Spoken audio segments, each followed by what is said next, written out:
So let's get started. With the first pick, Washington Wizards select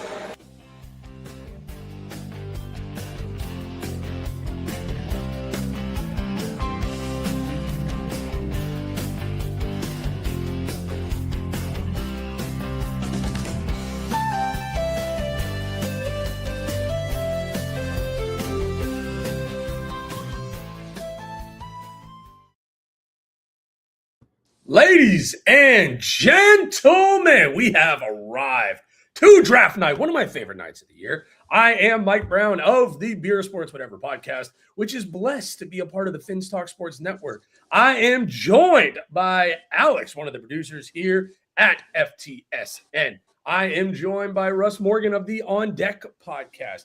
Gentlemen, how are we feeling tonight? We're doing good, man. Excited. Russ, I'll let you handle that. I know because I'm a little overexcited. Yeah, you're over it. Yeah, I'm doing good. Thanks for having me, Mike. AJ, it's always great to see you, man. Just ready to get some fireworks. Obviously, we had some in the middle of the night. So I know my man Alex is over here. He's been on cloud nine. He didn't need any Cuban coffee today at all for that energy. I was good. Promise you. For anybody who doesn't know, Giannis Antetokounmpo was traded to the Miami Heat, coming in at the 12th hour, kind of. They were one of the two finalists, but Chris Haynes came out and said Boston was the favorite, and then here comes OG Pat Riley saying, and he pulls off a trade and the pick is in for the Washington Wizards. Oh, they're moving fast. They are moving fast here, which is not a shock. But we will get to the multitude of trades tonight. We're going to have a lot of things, a lot of moving, a lot of shaking. But we are going to do our best to bring you the best possible coverage of every single pick and trade that hits the timeline tonight. Only at FTSN are you going to get analysis on every single pick. That's the first and second round. So tell your friends, tell your neighbors, lock in. We have got the first pick is in. Gentlemen, are we feeling anything besides AJ Deboncia here? A little trade last second from Utah, perhaps? No, man. I think it's shut down. I think they knew this from the beginning. They entertained Peterson a little bit. And in a different scenario, probably Peterson goes first. But AJ just checks off all the boxes for the Wizards, especially. I know their situation with Davis is kind of iffy because he wants a long-term extension, but they're already locked down Trae Young. They have a nice little young nucleus. They got Alex Sarr there. So AJ is like a Swiss Army knife for them, man. He's their all-around player. Let me ask you this, Russ. I hate the Trae Young extension. It just feels like the most empty calorie type of deal ever. Hey, we're going to give you $200 million. You're going to score 25 a night. We're probably going to go to the playoffs maybe once or twice in the next couple of years, and we're going to get knocked out in the first round. I hate that deal for Washington. Russ, you're muted. You're muted, Russ. Russ is so excited. Awesome. Yeah. I'm a Celtics fan, so I got a little, I guess, bad news. I'm not. I was, I knew I'd probably hear from Alex, but I like Trae Young. I don't know if he's worth that much. I think he's an exciting player, fun to watch, but is he going to be your face of the franchise? Is he worth $200 million? I don't know. They had to spend the money somewhere, so I get it. Yeah. This Washington team just doesn't make sense to me. What they're doing, okay, we're going to pay Trae Young, we're going to take AJ. If I'm them here, and they're not going to do this, I would have traded this pick to Utah. No questions asked. I would have moved down to 2. I would have done a haul from Utah because Utah wants AJ because of the BYU connection. Don't you think, AJ? That's just me. Oh, for sure. He doesn't fit in Washington. Yeah, that's it. It's one of those things. Oh, he's coming up now. He's coming up now to announce the pick. So I'll just wait. I'll give my response. Here we go. We got it. We're joined by my boy Alfred Matthews as well. What's up? Entered the chat. And here it is. Washington is taking AJ Deboncia. Alfred, real quick. My personal comp, when I watch him play, 6'9", 217. He can play depending, like he's a 3, I would say a 2-3, maybe a 4. He gives me Tracy McGrady vibes. Am I off there or no? Alfred, you're muted. We can't hear you. Tuned in. All right. We're going to let Alfred get his mic figured out real quick. Russ, Tracy McGrady, you like it there or no? All right. Well, first off, Alex knows this. I used to scout professional baseball, so I scouted high school and college baseball for a living for a while. I hate the players' comps. Okay. No, it's fine. It's just, I've heard some outlandish ones, like we're throwing Hall of Famers out there. I could see McGrady. I was going to like Paul George with Devonta too. Okay. Maybe a little Tatum. But I'm not a huge fan of him just because it puts such a pressure on this young 19-year-old kid. That's just my personal opinion. I don't really care if anybody else likes him or not. I have to get y'all's opinion on this. Anytime I cover a draft or look at a draft, I absolutely hate how so many of the comparisons, like you can't compare a white guy to a black guy. Like it has to, like, what's his name? Who's the kid? The kid from the point guard. The Bennett kid from Iowa. They're like, oh, he's Peyton Pritchard. I'm like, no, you're just saying that because they're both he's what? Right? Like, come on, man. It's like player comp profiling. Good God. What do they say? They say, what was a white guy? He's a junkyard dog. Oh, yeah. Great elusive. motor. Yeah. Great locker room guy. The best one is deceptive speed. It's like the deceptive speed one always gets me with a white guy. No, maybe he's just fast. Like, how about that? Maybe he's just quick. Alfred, are you there? No, we still can't hear you. Yeah, so you're there. You're there, Alfred, but we can't hear you, man. We feel you, but we can't hear you, my man. No. Now, let's move just real quick to Utah, because Utah's it. We were talking about this pre-draft, the three of us. The Jaren Jackson being there kind of hurts this. I like Darren Peterson. I'm scared to death of his motor. Like, I don't know if this guy actually wants to play NBA basketball at a consistent enough level for me to use the second pick. I think I would take Cameron Boozer here, no questions asked, and then figure it out with Jaren Jackson there. And who knows if they're going to sign Walker Kessler. As a University of Houston guy, watch a lot of Big 12 basketball. I love Darren Peterson's intangibles, but I hate the motor here. But are we all in consensus here? Peterson's the pick, or is there an outside shot that they could go Cameron Boozer here? I think it's going to be Peterson because their front court. I mean, there's rumors obviously that they'll match anything with Kessler, and they have the right because he's a restricted free agent, and they extended the offer. But if in regards to, you got Ace Bailey, Lauri Markkanen, you have Kessler, you traded for Jackson. You need a scorer. You need a bucket getter. And out of everyone, the most pure scorer in this draft is Peterson. He is a walking bucket. Now, what you did mention, the motor part, I'm pretty sure they're doing their due diligence. Like last year with Ace Bailey, that was a lot of the questions. Does he even want to play basketball with his agent, confusing things? And Utah still took a gamble on him. And it's paid off. It's paid off. They have a right culture there. They have the right setup for him.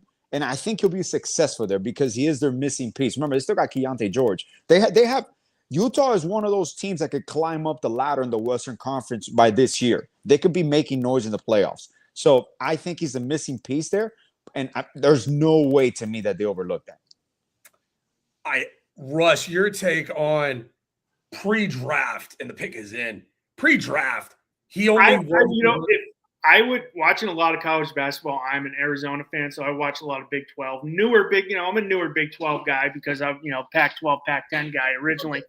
Y'all hear me now? Yes. Yeah, okay, good. All right, yeah. Okay, now we're rolling now. Oh yeah. What's up, Alfred? Yeah, what's up? Y'all doing all right? Yes, sir. Man. Oh, Russ, just real quick before the pick is in, do you like the fact that he only worked out for Washington, Darren Peterson? Like he came out and he's like, I'm not going to work out for anybody else besides Washington. I find that kind of bizarre why you wouldn't work out for number 2. You want to go 1. Same. I don't think that scares away my man Danny Ainge at all. As we saw last year, I would go Boozer. Watching a lot of Duke games, I would go Boozer. I don't really care if they're stacked. You find a way. I would go Boozer. But like I was saying, watching the first Arizona-Kansas game, if you watch that first game, Arizona-Kansas, he would be the number 1 overall pick. Now, he didn't play the second game. But, a little worried about the motor, a little worried that he doesn't want to play for Utah. In the 2026, it would be really interesting, Alfred, that if they do take Darren Peterson, it's pretty clear that you're going to have not one but 2 guys who clearly don't want to be in Utah. Darren Peterson. Yeah, but I love the fact that Danny Ainge has balls and he don't care about none of the prospects and everything. So that's a part I like and everything. And I just feel like personally, like if you're a prospect, you should be, especially if you're coming into the league, you should be happy where you want to end up with, because you shouldn't be taking this for granted. So I'm not sure if you just saw the pick now, but Darren Peterson just got picked by Utah, so that's gonna be a very good team this season with Peterson added to Utah. And I think at 6'5", 200 pounds, AJ, the issue I have with him, and I like it, like I said, I like him a lot. His floor is way too low for me to be comfortable with. Like, I think Boozer is going to have a much higher floor. Like, he's going to be able to rebound. He's going to be able to score points. Like, the Darren Peterson, he's got flop written all over him. I don't think he flops, but he could. He certainly could. I can see that as well. I mean, Peter, like I said, and you nailed it. What I was going to say next, Boozer, his floor, like you said, is real high. Like analytics wise, like he's like analytics darling. Cameron Boozer is, and like Peterson, like I said, we've seen him probably a lot, given that we're a fan of a Big 12 team. But Peterson, he has the talent, but it's like, is it going to come? Is it going to come together and everything now that he's in the league now? And you're really banking on that because, like Peterson, like I said, he's a great player. Don't get me wrong, but it's like you're banking on, like, he can easily bust. I can definitely see that.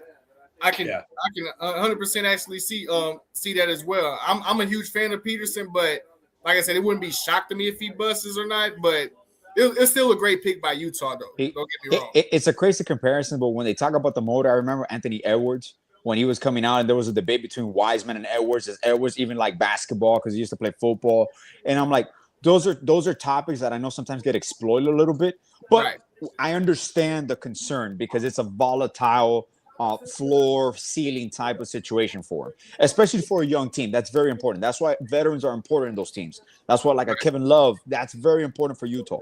So the front office, the ownership group seems to be all in accordance with it, and they're going to provide a stable environment. So as long as there's accountability, I see him succeeding. But there's going to be points where you're going to struggle. And look, the safest pick in this draft is Boozer. Everybody knows that. Oh yeah. So this right now, coming up, Memphis and Chicago. Memphis is a young upcoming team. Do they go for Caleb? Do they go for Booze? That's going to be telling there because yes, Booze will give you 2010 for the next 10 years. But is it going to be a sexy fan attraction? That's what teams are going for. And you're going for upside in Caleb. So this is going to be telling right now what happens at 3. Oh yeah, those definitely. And to piggyback on that, something Peterson really can work on is learning how to distribute the ball better because his assist totals was real low when he was at Kansas as a freshman and everything. And it's like you're going to be playing in the league where you coming in as a rookie and you need to, like to make your teammates better and everything. So that's going to be something he really can improve on. But as far as the offensive talent, I mean, it's amazing. Like, in my opinion, he's one of the best shooters in the draft. Peterson is, in my opinion. And when we get down later on tonight in the draft and everything, you'll see who's my best shooter in the draft is later on in the draft. But it's something Peterson can work in. I do think, Russ, before this pick comes in, this board fell perfectly for Memphis. Talk about trade with Jaren Jackson going to Utah, and now you've got either Boozer or Caleb Wilson. That I think Caleb Wilson's got Kevin Garnett written all over him. Just the way he attacks the game. If he doesn't get hurt, this is a totally different conversation. In your opinion here, if you're Memphis, do you take the higher upside in Wilson or do you go Boozer? Like I said, I would go Boozer personally and everything. Yeah. And then I think you go Boozer, but it's definitely where they see themselves. I mean, Wilson, what he coming off an injury, didn't play much at UNC this year. So, I mean, I guess where you see yourself, are they trying to move Ja or not? I mean, if I'm them, I'm going Caleb. I'd go Boozer. I love Boozer. Oh yeah, for sure. I think Boozer's a building block there. And it's and then you're gonna be set in your front court for years to come.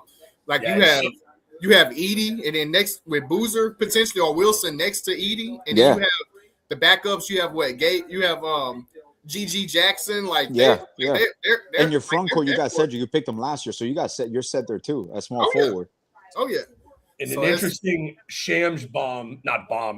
We need to watch when we say Shams bomb.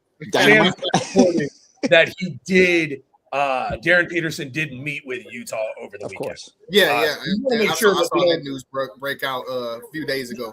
Disparage his name here on the show that he just didn't work out for one team. We apologize. Last year Memphis 25-57. Memphis is an interesting team to me. I still think they're 2 years away, which is why I would take that swing on Wilson. I love Boozer, and if you're at 4, I mean, you look at Chicago, the new hire of Tiago Splitter there. I think this is Wilson, Boozer, either 3-4. Like, whichever one doesn't go 3 is going to go 4. Correct. Just because Splitter likes to play. And shame on Portland, who just made that ridiculous hire there. No offense to the Did you see his contract? Oh, it's embarrassing. And now they're insane, man. The funny thing is, if Tiago Splitter end up working out for the Bulls, that makes the Blazers like even more crazy. That's the first time I ever see a head coach get a 1-year deal with team options. Like, you don't do that, man. You don't do that. That's what? That's wild. And so one thing I want to do tonight that maybe help our listeners kind of follow along just the way we think about it. Real quick, whenever these picks are made, we'll go around the circle, just give a quick grade. Perfect. A through F. Okay. I think that would be cool. Okay. I think with Devontae with Wash, I give that an A. I wouldn't give it an A plus, just because there's questions there, but I would give it an A. AJ, how about you? Yeah. That's definitely an A. Best all-around player across the board. Okay. Darren Peterson, I'm actually gonna give it a B minus. I think it's a good pick. I don't love the pick. I don't love the fit. I think that he's going to throw a temper tantrum there. I don't trust it. So I'm going to give it a B minus. I'm going to go B plus on that one. I'll give it an A, to be honest, because you can make a case Peterson could have went number 1, even despite all that, like the red flags and everything. So the fact that all Utah really had to do was just pick whoever wasn't taking number 1. Out of him and DeBanson, they were set anyway. So that's the reason why I gave that pick an A. Same thing with the Boozer pick as well. I give that one an A as too. Yeah, how about you? I would say A for DeBanson. I'd probably go with AJ without my man Alex, more like B plus. I think I've seen flashes of Peterson in some of those games where he can pop off and go for 40, but it's his motor. I think Boozer so far, I can't really. That's an A for me too. I think the smart, safe pick. You're going with the guy who's got the basketball background with his father, so he's got the high IQ. I think that was just the smartest pick. I don't know about y'all. I absolutely loved watching his dad play. I thought was just a professional power forward. Like just silky. He was tough. He was a consummate professional. It looks like he can still play. Oh yeah. And what I love most about the Carlos was he was a 2nd-round draft pick, and he ended up working his way up. We played for the Cavaliers and ended up getting paid with Utah and Chicago. So I kind of have respect for those type of prospects when they get drafted in round 2 and they make a name for themselves in the league. So I definitely enjoyed Carlos when he was playing. And those Jazz teams were nice, man. Those Jazz teams were nice when he was with them. Darren Williams, Kirilenko. Those were some Mehmet nice teams. Okur. Mehmet Okur. Oh my God. As a Rockets fan, there's nothing worse than being beat by Spurs. Yeah. Those two playoff series Killed you round guys. one. Oh no. No offense to Greg Ostertag, but yeah, I was tired of getting beat by dudes there. Just to clarify, the new head coach of the Portland Trailblazers, 3-year deal. He's 52 years old, never been a head coach before, and the team has a team option on years 2 and 3. So it's basically, a 1-year deal. 1 year, yeah, it's basically a 1 come year. in. It's I don't know how much y'all know about the coach that was here. It's like when the Texans hired David Culley. It's exactly the same thing. Oh man, that's a good comparison. I like that one. And look, man. Chicago on the board here. They just need talent. I think for them, let me just pull up. Yeah, I mean, I wrote down that they could use a 1, a 3, a 4, and a 5. So I think it's just best player on the board here. I think I'll be without shocked a doubt, that's Caleb Wilson. Yeah, I was about to say I'll be shocked if it's any pick other than Caleb Wilson. He just fell into them, man. That and they have court 2 that first they have. round. Oof. And they have another first round pick later on, so I'm curious to see what they end up doing there and everything. So it's gonna be they sneaky could have their whole because they got Giddey. They might move Giddey. We don't know. They just acquired Claxton into cap space. So they got Noah Ezengay, I think, or Ezengay. I don't know how to say his name. Bazelis. Like they have a lot of positional size, and that's a new GM right there. He's rebuilding that whole system there, and he has all the possibilities just to acquire a bunch of athletic positions, reset that whole roster. And when you set at 15, they could get their shooting guard there. They could get a small forward there. Like you have many options here, but there's no doubt in my mind. Caleb just fell to you. Like you jump on Caleb Wilson without a doubt. Yes. Oh yeah. And Anthony says he's a more athletic version of Zach Randolph. I don't really see Randolph with him. I see a much Boozer. I see Jermaine O'Neal. Yeah. Okay. So he's talking about. Sorry, I thought he was talking about Caleb Wilson. No. He's talking about Boozer. Yeah, I think with Boozer, I see Boozer comparison. Yeah, that's what I was just about to say. I see the Al Horford comparisons. Like you. Anthony, is that just because he's in Memphis? You go with the Randolph comparison? Hey, Zach Randolph was a bad one. Yeah. He was a powerhouse. Yeah. Now, real quick before, and the pick is in here, so we'll get to it in a second. Real quick thoughts on the trade that happened yesterday. That sent.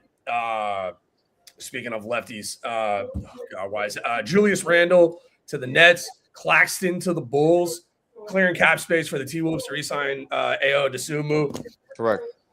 I mean, I like that most for Chicago. I'm a big Claxton guy. If you can, again, health permitting, I'm still a big fan of Julius Randle.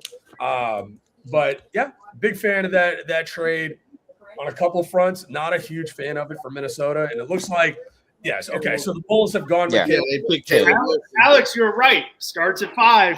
Yeah. The right here definitely starts at 5. Now it's going to get interesting. Now, what do you got? You got Wagner. You got Acuff. You got a bunch of options. Here. So if they keep the pick, yeah. Grading that pick for the Bulls, I give it an A. I mean, they just. Yeah. Without a doubt, A+ for me. Okay, so we're in the so far 1 through 4 is gone.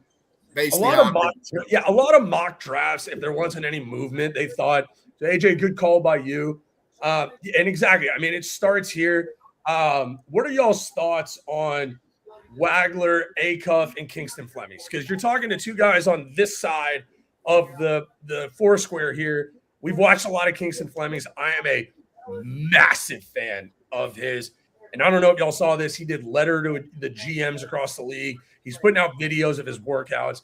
This is a kid who has worked his tail off. He went to be coached hard by Fleming's.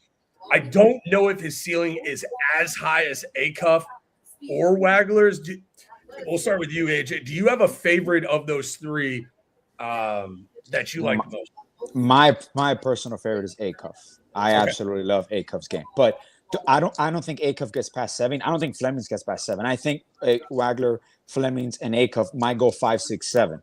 So it just comes down to the size, the position, the way they're building over there in the Clippers, which I just look at this 5 pick and I just keep going back to how lucky we are as Miami that this is not Indiana's pick.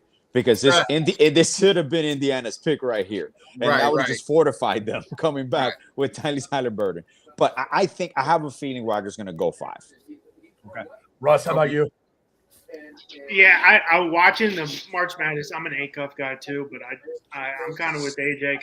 I'm thinking, was it I think it'll probably be Fleming or Wagner. Gotcha. How about you, Alfred? I mean, take your U of H classes off. So initially, when during the season, I was more so of out of those 3 Flemings as the most and everything because Flemings and A-Cuff, they went head to head in a matchup in the regular season, and Fleming UH won that game. So the more I saw A-Cuff after that, I started becoming more of a fan of him. I mean, obviously it's things all these 3 players can work on, especially A-Cuff with defense. But the guy's a walking bucket, and he's a guy that you will want the ball in his hands at the end of a game because I literally seen him score 49 points against Alabama in a walking boot, basically. And that takes guts to do anyway. So I think if you're looking for someone that has it could be a walking bucket for you, I think you go with A-Cuff. I like Flemings more so than Wagler, more so because Flemings is more explosive, and he's more explosive and he can do everything. He can basically do everything you want as a point guard. Wagler, and coming into the season at Illinois, he wasn't even a top 100 prospect. Wagler was coming out, and it's amazing to see how he developed as a freshman at Illinois.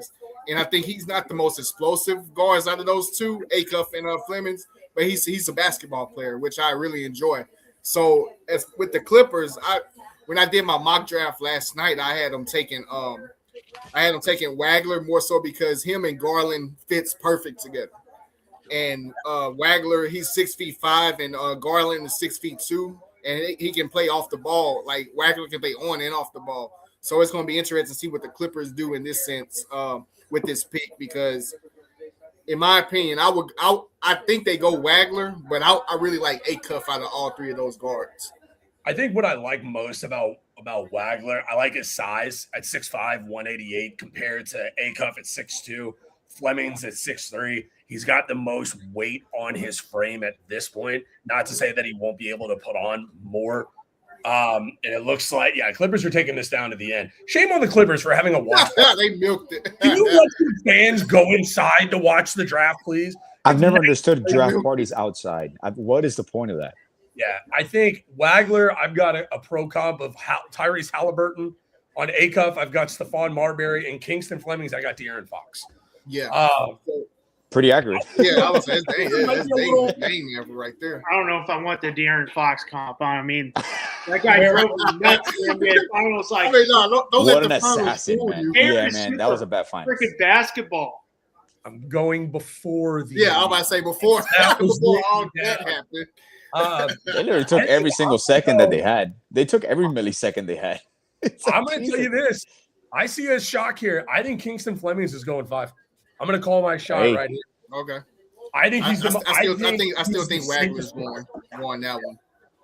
I mean, Flemings to me is a guy that I would trust more. Wagler's too nice. Like I seen that firsthand in the Sweet 16. Yeah. I don't think he's got that dog in him. Like, and if I'm taking a guy top 5, unless you're the Rockets and wasting a pick on Reed Shepherd, I'm not supposed to give our personal feelings on our team. They are taking every second here. Yeah. And it looks like a pick. Okay, so our Anthony, thank you for chiming in. How about a pick for my Clippers? Okay, there it is. Keaton Wagler. Yeah. Okay. Yeah. That's a good fit by the Clippers. Like him and Garland, like I said, Wagler is the perfect fit compared to A-Cuff because like I said, the size due to the size mostly because he's 6'5" and he can play on and off the ball. So I like that pick for the Clippers actually. And also, this is going to go a long way too. I don't know what's going to happen with Kawhi. I know there's going to be conversations post draft. What's the situation? This has got a year left. But if they're going young, this is a moment to do it. Like this is when you capitalize on that. Oh yeah. A couple things to note here. First 5 picks are all freshmen. That's insane, man. That's insane. There's a good chance the first 10 picks are all going to be freshmen. Yeah. It's also, we're on high alert tonight of girlfriends that are there just to see how high their guy gets drafted. And if it's too low, they get out. So we're going to keep a keen eye on that tonight here. Got to document this. Draft live coverage show. We need a new tracker for that. We need a new tracker. Players' girlfriends. Yeah, that's another one. Wives too. Yeah. Oh, wives too. Absolutely. Are y'all some moms? Yeah. Are y'all a fan of? I like the layout of the way that the draft is doing it here. Like, I like the fans being right on top of it. Like the NFL draft, I feel like the fans are a little bit far off. Distant. Yeah. I like the intimacy of the NBA draft. Let's give our grades here. Well, I'll kick it off. I would say B+ is what I'm feeling here. Good pick. Solid. I'm gonna say A. I'm gonna say A due to the fit mostly. I'm not higher on Wagler like I am with Acuff and Flemings, but as far as a fit perspective, I get why the Clippers did it. So that's why I give them an A for that. Okay. To be honest. How about you, Russ? Yeah, I go B+ just because I want to give them a little room to grow. I think it's a good pick with the I like what you said with the fit. I would have just gone Acuff and just said F it. I know we already got Darius Garland, but like just this is the best player on the board. But I'd go B+ just to give him some room to grow. Oh, AJ, you? I'm gonna give him a B because I've always been a big fan of you pick the best player available and you make it work. I understand them having Garland. I mean, obviously, depending on his size alone, he's gonna get stronger as well. So he's not the fastest, he's not the most athletic, but he can get to the basket, he can shoot. He's a great shooter, so it's a perfect complement for that team. But yeah, I'll give it a B just for that because it's mostly fit, other than BPA. Right on. So. Yeah, I mean, and you look at this, freshman 40-point games on the same day. You got Wagler went for 46, AJ went for 43, and Kingston Flemings went for 42. I mean, they're talking about this draft, like the 96 draft, that they think that this is going to be one of the better NBA drafts talent-wise. Is anybody surprised? No trades yet? I'm a little surprised. Not yet. I think we're top 10. Yeah, I think we're gonna start seeing some in a few minutes, though. Yeah, I can see that. Atlanta, I have my eye on Atlanta. There's obviously a lot of rumors. Yeah, Atlanta. That's one. But now I just saw Wagler, and it's crazy. It reminds me a little bit of Devin Booker, like the way of playing, the style. So? Yeah, like a little, because Devin Booker wasn't the most athletic guy, but he got to his spots, you know. And I was just seeing some of his clips right now in his 46-point game, and I'm like, shit, that's very Devin Booker-like. The way he maneuvers, plays off 2 feet, creates a space. So that's just, it just came to my mind. But yeah, trade wise, definitely mid. I'm going to see what OKC does. I'm gonna give you a comparison that if he ends up like this player, then it's gonna be crazy. Shai Gilgeous-Alexander. Ooh, yes. I can.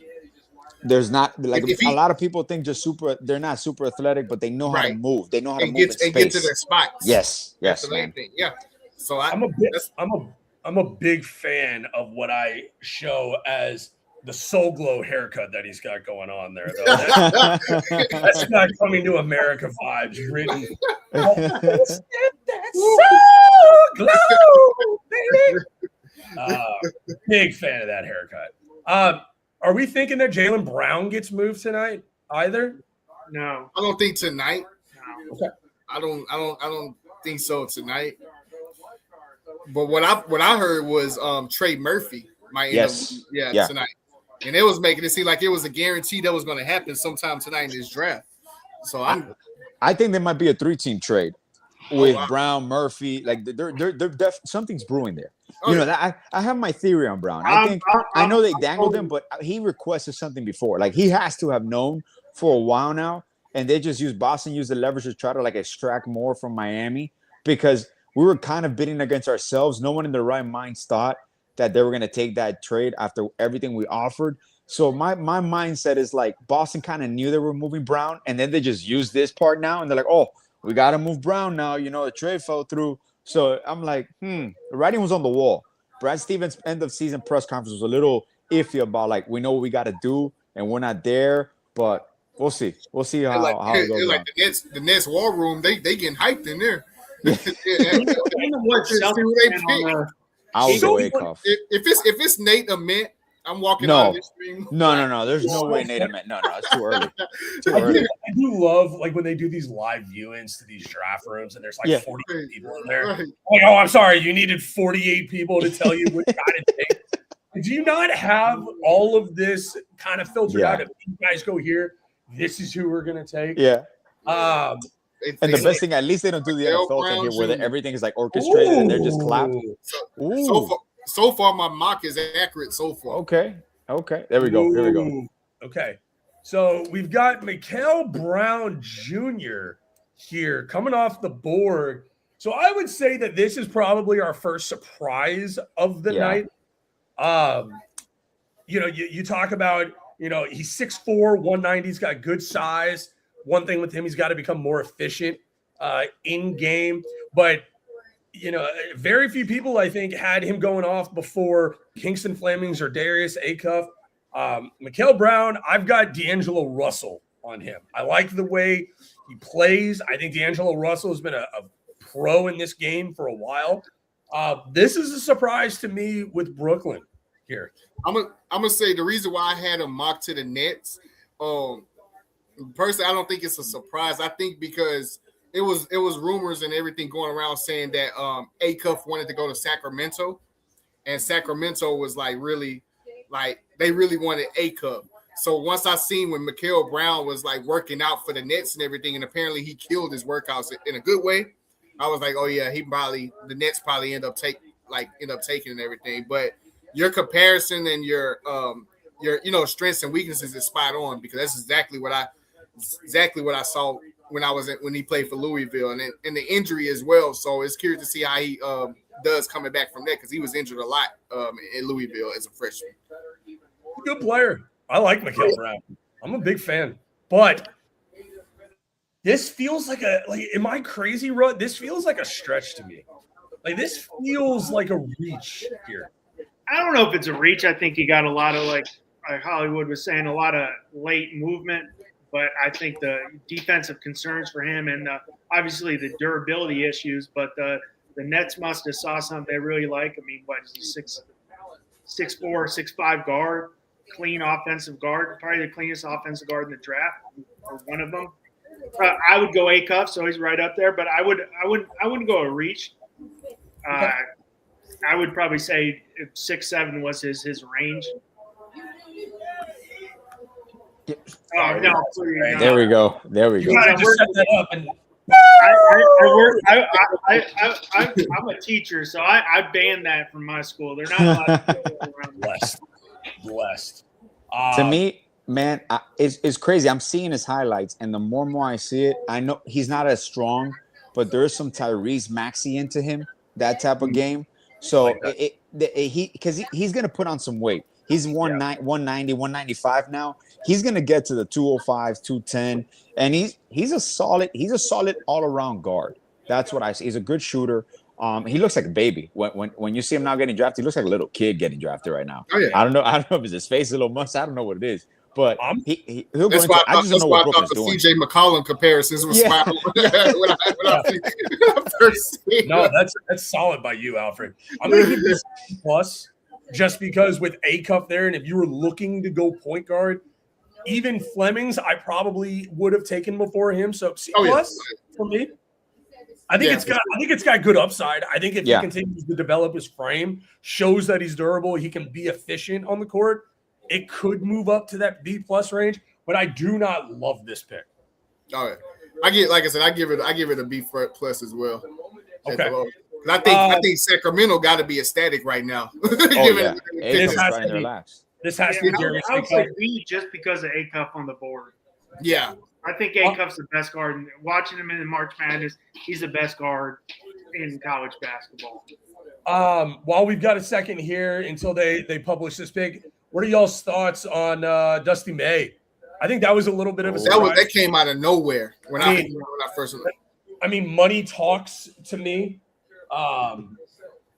So that's what it had to be. But that new hire, that they, the guy from Toronto, his name is Ujiri. Missouri. Yeah, making moves, and that's why you hire a guy like that, is to make this type of pull. Oh yeah. I don't know if it translates to the NBA, but I love the creativity behind it. Hopefully it doesn't. Hopefully it works out better than the last time a Michigan head coach, which is he went to Cleveland. That's true. And it's just insane because of the whole situation with college basketball. A lot of coaches, if you know, it's a new generation of coaches, and a lot of coaches that really just love the coaching. They hate the business side of college basketball. Yeah. So and for him, what a transition. Around 4 years ago, he was a coach here at FAU, here in Boca Raton in Florida. He went on to coach Michigan, wins the national championship, and now he's a head coach for the Dallas Mavericks. There you go. And there it is. Yeah, and the Kings get an A at the worst, at A. Oof. So A+ for me. It's pretty clear Alfred's a massive fan of this pick. Everybody across the board, it seems. And Russ, you had mentioned you think he's the best guard in the draft. I think that's I won't go A+ just to give him that, but I think I'd give him a solid A. Moving that, I think that's easily one of the better picks in the draft after Boozer. Yeah, he does not look happy. He does not look happy to go to Sacramento. Yeah, I was just about to say that while he was walking to the stage. One thing I do feel like that is real in the NBA versus other drafts are guys who feel like they get slighted. They will come in and they will do that much more work to make those other teams remember that they passed on him.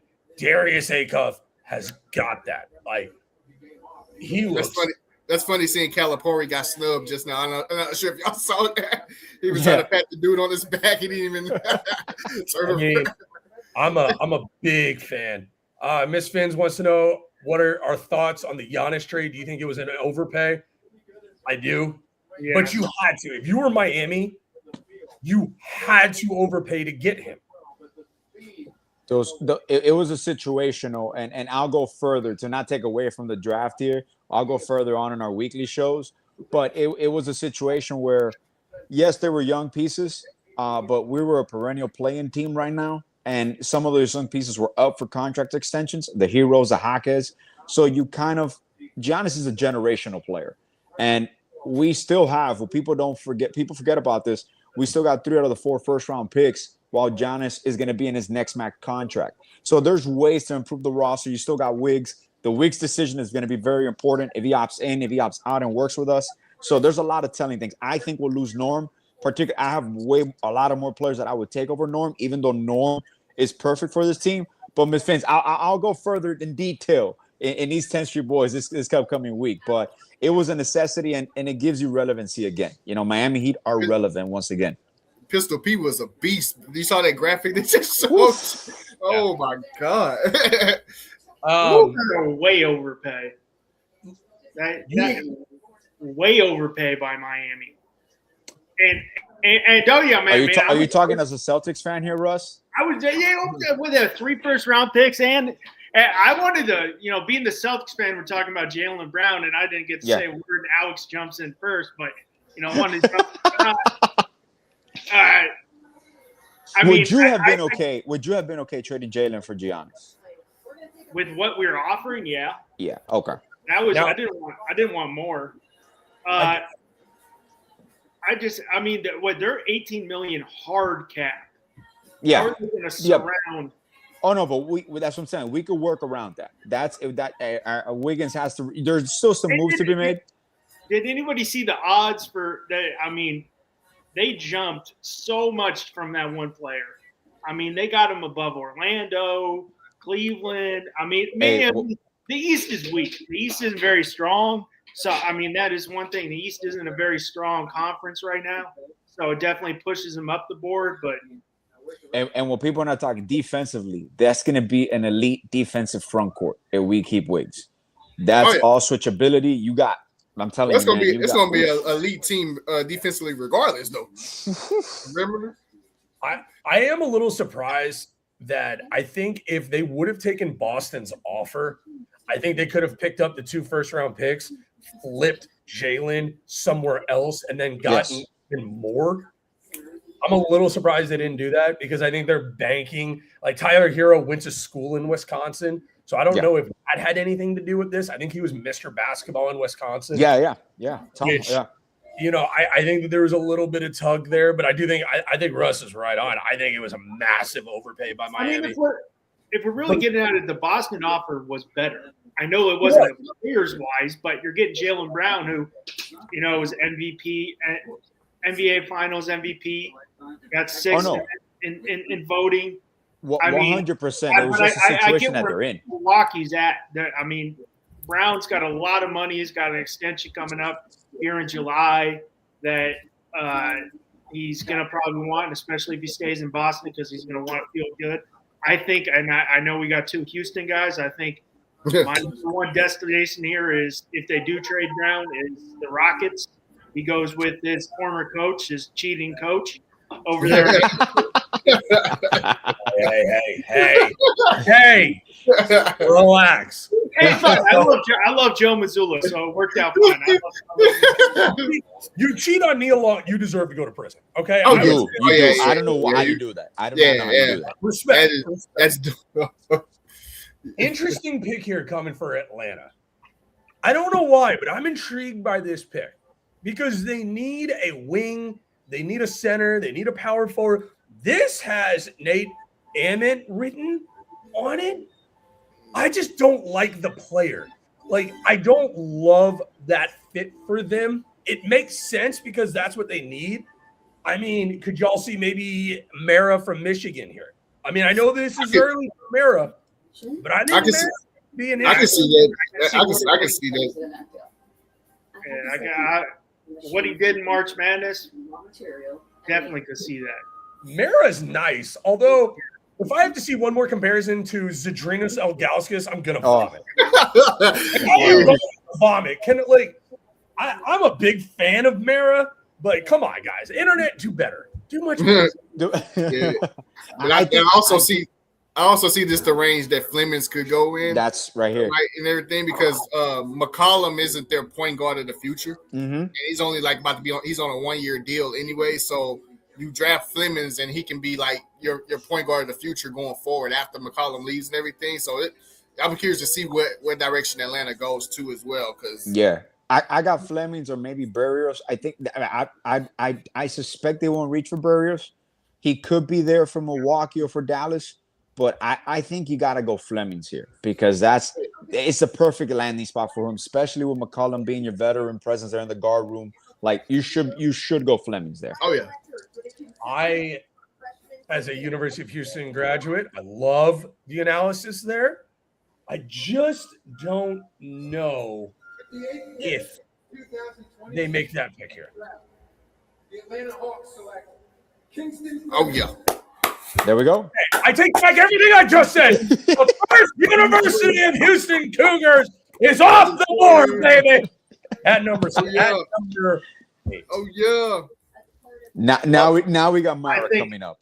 I think this is the actual Lumberberg all day. Dallas? Either that or Burries. I love me some Braden Burries being the University of Arizona being my team, but you just got Dustin May. Excuse me, I don't think you're giving enough excitement about the Flemings pick there, Russ. Okay, sorry, that's true. You just proceeded over. No, sure, Russ, you're right, 100%. You know what's insane? I'm just seeing OKC here at 12, and then I know they're coming up at 17. It's insane how the rich just get richer, and I'm just looking at here. They don't even got roster spots. They're making moves to create roster spots. Yeah. And you're about to get 2 functional players and rookie scale deals, man. Well, let's let the 2 University of Houston guys. We kind of just railroaded them there. You can talk about the pick. No, don't try and butter us up now, okay? Don't you dare try and get on our good side here. Now, one thing Kingston needs to really work on. Two things. He goes to his right a lot. He really needs to start going to his left more, and then also his form on his jump shot. I know he shot 38%, I think, from 3 this season, something like that. But his jump shot form can improve. and everything. So he's money from mid range and everything. But those two things stand out when I saw Kingston play his whole freshman year. Is those two things. But he, like I said, Atlanta is they're gonna get a very good point guard of their future. Speaking of Atlanta, no, we're not going to go to the Magic City dilemma. Not tonight. I do think that he plays a lot bigger than 6'3". He has the ability to take over a game. I love the fit there. I think they're going to play fast. I think especially with their coach, the bad guy from Spider-Man. Sorry, Quinn Snyder. I love the fit there. I think it's good value too. I think him getting there at 8, that was right in the sweet spot of where he should have been drafted. Yeah. Move to Dallas. Russ, you said you like Lindenborg here. You would go Lindenborg from Michigan over Nate Ament from Tennessee? I would go Burries or Lindenberg. Yaxel. Does Yaxel being 24 scare you at all? No. Okay. No. Okay. I think the experience. I think with that Atlanta pick, I like that Atlanta pick not just because of the player, but the guy played under Kelvin Sampson, so you know he's going to come in and be a pro. I mean, that's not an easy guy to play off. Lindenberg, 24. Ooh, shoots! I just seen what the map. I'm not gonna spoil. I just seen what the mass pick was. Whoa, okay. Rule for the rest of the show. You can't go, ooh, like you can't just bust out one of those. I'm gonna tell you what happened. I was tweeting out congrats to Kingston Flemings, and I just seen the pick on the screen. let me back out. I yearn for the days of like 1997 where we're all sitting in front of the TV, chowing down on a Pizza Hut, and we're like, oh, who are they gonna take? Who are they gonna take? Now, just to let everybody know, I do have my printouts here. And I'm going. I love the old school. I love the old school. Love it. I'm not here going, 7 different screens and clicking this. Like, printed out, written down here. Wow. I like the fit too. Kingston looks good. I also like being a Celtics fan. The amount of times I got on Twitter today, and everybody's like, I got a good source. He's going here, and they're trading for them. My sources say, I'm like, everybody's got sources. I'm like, once you see the Mavs pick, you're gonna. Alfred, what did we just get done talking? He just did it again. He just doubled down. Only reason why I'm saying it because you know how me and you don't like the Mavericks. So once you see what the pick is. Once you see what the pick is, you'll be like, oh yeah. I'm going Michigan guys. I'm going one of the Michigan guys. I think I'm going Nate Amen. I think I'm going Nate Amen here. Oh, okay. They do not look happy in that room. Oh my goodness! I just got a viewing of the Dallas Mavericks war room. That is not a happy looking bunch. Yeah, you'll see why. Okay. I mean, they picked it themselves. The only reason to be unhappy is themselves. Yeah. I hate that pick that we just made. Why do we do this? I don't know about y'all. Dusty May's got one of the most punchable faces I've seen in a while. Yes. It's got that, him and Nick Cronin. Yeah. Oh, Nick. Oh my God. Like nauseatingly weird looking faces. It looks like the pick is in here for the Mavs. They need a wing, a center, and a point guard. So they got a multitude of ways here. I don't like how Adam Silver looks like Megamind. Oh, they picked the Michigan player, but it probably wasn't the one you all were. Oh, they went with Johnson. Yeah, they went with Johnson. That just jumps the board right there.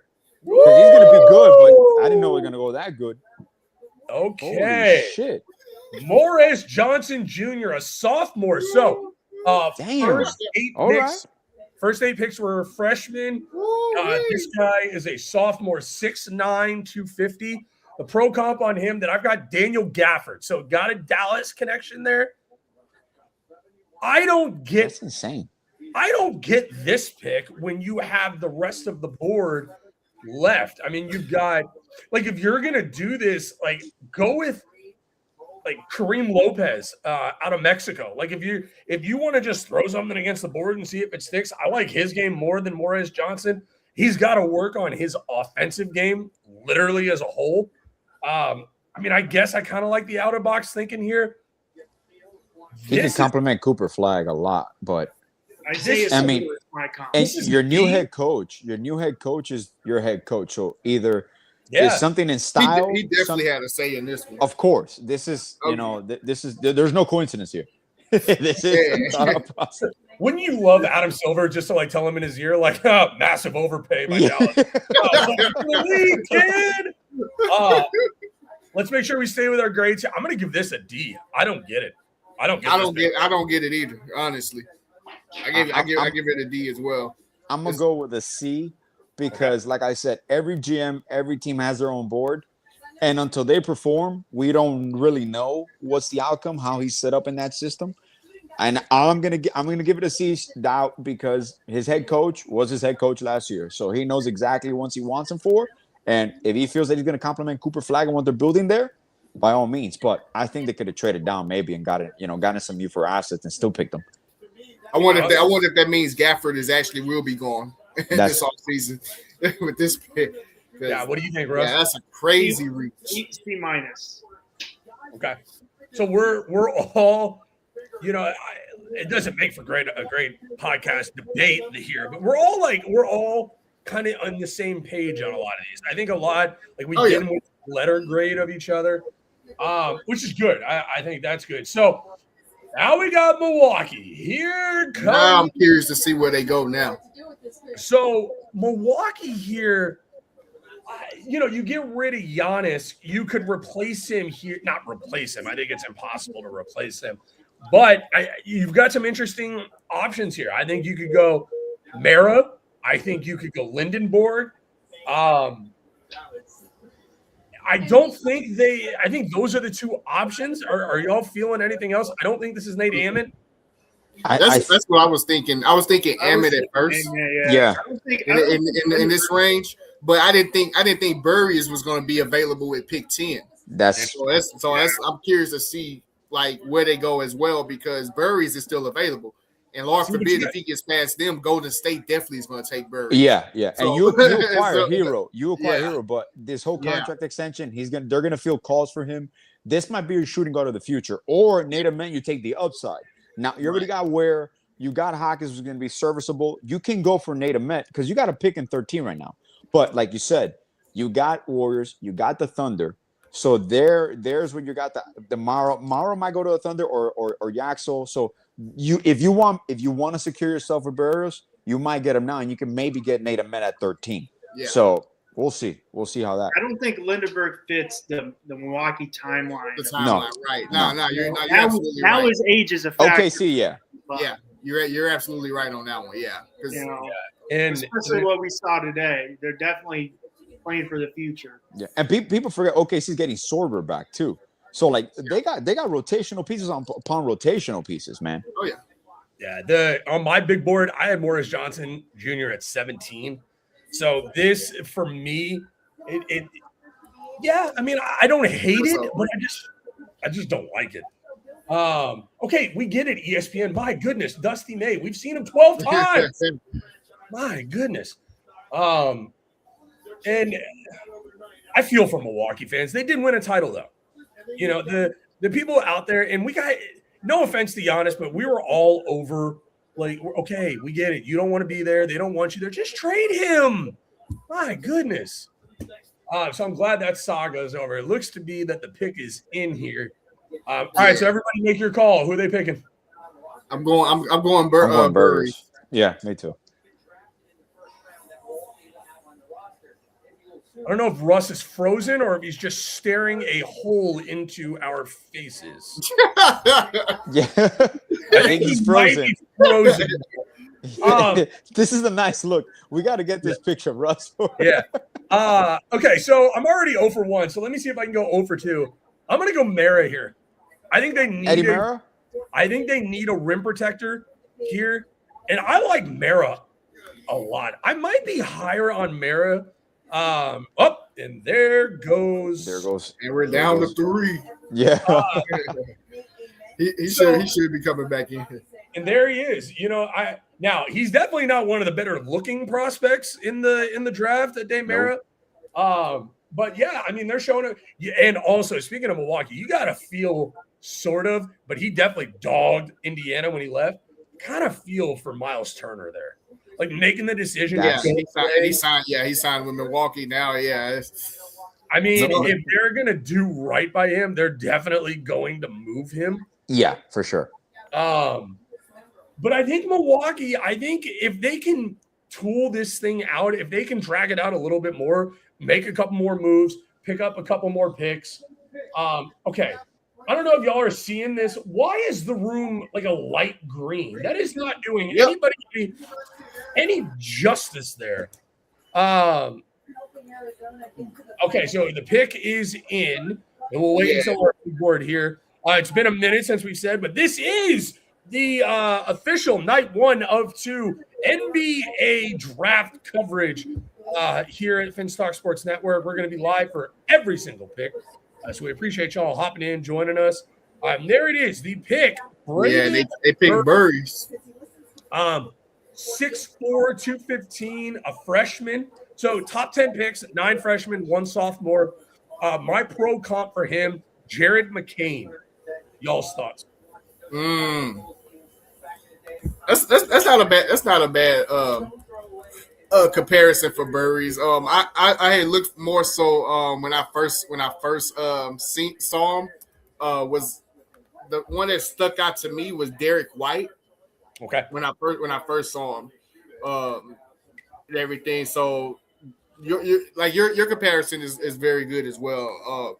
Thank you. Yeah. The funny thing is with Burries, he started his freshman year. He was struggling big time with Arizona when he first started. Then he started turning it up. He started turning it on and everything. So it's interesting. He became a top 10 pick based off of that. But that shows how good of a player he was, because he showed something toward the end of the season at Arizona a lot. So and Russ is back. Hey, Russ is back. All right, sorry, fellas. Just in time. I'm not going to recover for about 45 minutes after you staring daggers into all of us. You completely froze. Wouldn't let me exit out of anything. I got to be honest here, fellas. As a top 10 pick, I actually don't like this pick for Milwaukee. I don't get it. I think he's I think he's going to be an okay player. I don't love it. I don't love his size. Even at 6'4", I think he's a tweener guard. I do think that they got to move Hero for this to make sense for me. So I think the graphic is basically what I was saying in that November, where it shows the graphic now, that November, how he struggled big time in November, and then he just turned it on after that. Like that's a very good improvement from going from what he did in November to December through April. And remember, he's going to play with Kaspar's 6'6", around 6'7". He's actually a good point of attack defender. So that's a future backcourt there. And for now, he'll probably come off the bench, get some reps in, gets the maturity coming through, gets a little bit stronger, because they'll probably keep Hero, but he could be a 6-man type of rookie, that influence. And also what they pick at 13 now, which is going to be interesting to me. I want to see how it goes now for Golden State, because you got Jackson probably coming off the board of OKC. I doubt he goes to Golden State. Golden State needs more of like a playmaker in that aspect. So, yeah, and it's also, I'm always weary of a guy like him at Arizona, just because of the talent that he's playing around, when all of a sudden that spotlight is more on him in Milwaukee. Now, I do think he's going to get a break on that because they're rebuilding. Not a massive fan of that pick. It's a little underwhelming to me. Am I crazy? I like the pick, actually. Like I said, I had them going. To the Mavericks with their pick, and the Mavericks took Morez Johnson. So Milwaukee, I think they should be ecstatic that Burries just fell to him. Okay. Yeah, I like that pick too. Okay. I mean, I'm going to give that a C+ there, with the potential of getting up there, but just initially, that's where I'm landed. Man, I know it's crazy, but if I'm OKC, I know it's going to be a reach, and I think he's going to go to 15 at the Bulls. but I keep looking at Cam Carr. That's one of my favorite players of this draft. And If I'm OKC, I'm like, you know what? Fuck it. I'm gonna go with Cam Carr at 12. and the crazy part is I'm really high on Cameron Carr as well. Like I have him. I had him 14 on my big board, so I think he's a lottery type talent. And I had him mocked to the Chicago Bulls with pick 15. I think yeah. 15. I don't think he falls below that, man. If he goes before that, like that's very good value for whoever these next three teams: the Warriors, Thunder, and Milwaukee. If we would have kept our pick, that's why I had him going. Even though it would have been a reach for some people at the time, even before the combine, I'm like, his shooting stroke, he's going to get some weight in as well, but his shooting stroke is just perfect, man. It's picture perfect. Yeah, and I think with Golden State, I think Mara, if Mara's the pick, like I think that's a perfect fit for Golden State. Like, if Mara went there because he can pass the ball. Like for a 7'3" guy, he can really pass the ball. And Kerr's offense, it's all about movement and setting those illegal screens that I hate so much. Yep, but they're masters at that. It's like. I do think that this has Nate Ammon written all over it, though. I think a replacement for a Draymond. I don't think Draymond's there for. I don't think he's there for a long time, but I think he's there for a good time. Russ, you have a hunch here. If they go Mara, they're going Ammon. I'm going Lindenberg. I think that's a Draymond replacement. Yeah. Okay. And ESPN's noting right now their team needs a rim protector, 3-and-D wing. I think between Mara, Ammon, Lindenberg, like I don't think that they can go wrong with those three. God, Nate Ammon is not happy right now. I mean, it's understandable. It's totally understandable. Hey, we are joined. Hey, Parker Ainsworth of Locked On Cougs. Now, where else are you going to get? I mean, Kingston Fleming's gets picked. Less than 10 minutes later, we got a guy who knows him about as well as anybody joining our show here. Parker, it's a pleasure to have you, sir. Yeah, go Hawks now. That's we're all Hawks fans. That's what I hear. No. None of us are Hawks fans. Yeah. We actually all absolutely. Hey, as I said, though, they're a team ready to win. They took 2 games off the Knicks, and no one else did that. And they went out and got a point guard that wins. I like it, man. I like it. Now, hey, I know that there's a real world out there where they have another pick later, maybe another Coug. We'll talk about the rest of the draft, too. I shouldn't only talk Cougs, but yeah. Just your quick thoughts on the fit with Kingston there. You like him landing in Atlanta? I like the athleticism combination with he and Jalen Johnson a lot. And then I think the pick and roll game with him and Okongwu was interesting. Other folks that watch more pro basketball than me probably can talk to them more, but I like both those aspects. And like I said, I do like that they are the team ready to win. It would kind of suck to watch them go to like Milwaukee's bottoming out, right? Like that'd be tough. So no, for sure. And we're making decent time. We're an hour 15 minutes in, and we're on pick 11. Oh, good. Almost halfway in. We'll be here till midnight. That's great. Yeah. But we're going to be live for every single pick. We are going to be right here. Anybody else think Adam Silver kind of looks like Megamind? Like as time is going on, he's like slowly morphing into. I legit feel like Adam Silver is part of like Men in Black, one of those aliens that just took over a body, and he's the commissioner of the NBA. Like I just feel like when he goes to sleep at when he goes to his home at night, like something just opens up and a little alien comes out. It's like it's one of those. Yeah, he has a weird look to him. I feel like he misses calling as a live action actor of the Oscars trophy. Yeah. I don't know. Oh my God! You see, now I gotta look for They Adam took Sandler picture of baby just to see it. They took Lindenberg. Oh yeah. Man, that's a win now move. Okay. Did I call it or did I call it? Okay. Now you know what's insane here. If OKC goes with Nate Amen, now that's one of those. So like, what are the Thunder? Okay, y'all watch more pro basketball than me. Yeah. The Thunder don't have spots for these guys. No. So they'll make moves. We were talking about that earlier. It's the crazy part. So they literally have one spot remaining on their roster. With they got decisions to make with Dort, with their center. So they have to make moves or consolidation trade where they trade 3 or 4 players and get one back. They're gonna make some moves. They did move Wiggins to Atlanta, which I like that move. I thought that was a sneaky good move. I like Andrew Wiggins. I think Andrew Wiggins is a nice player. This is interesting. And Rush, you hit the nail right on the head. I think this helps Golden State tremendously. I think he's Draymond. I think he's better than Draymond coming out of college offensively. But you saw his toughness in March Madness. This guy is a gamer. I think this perfectly fits the Warriors' style. Definitely still trying to win, even though they're starting to go on the back half of Steph's career.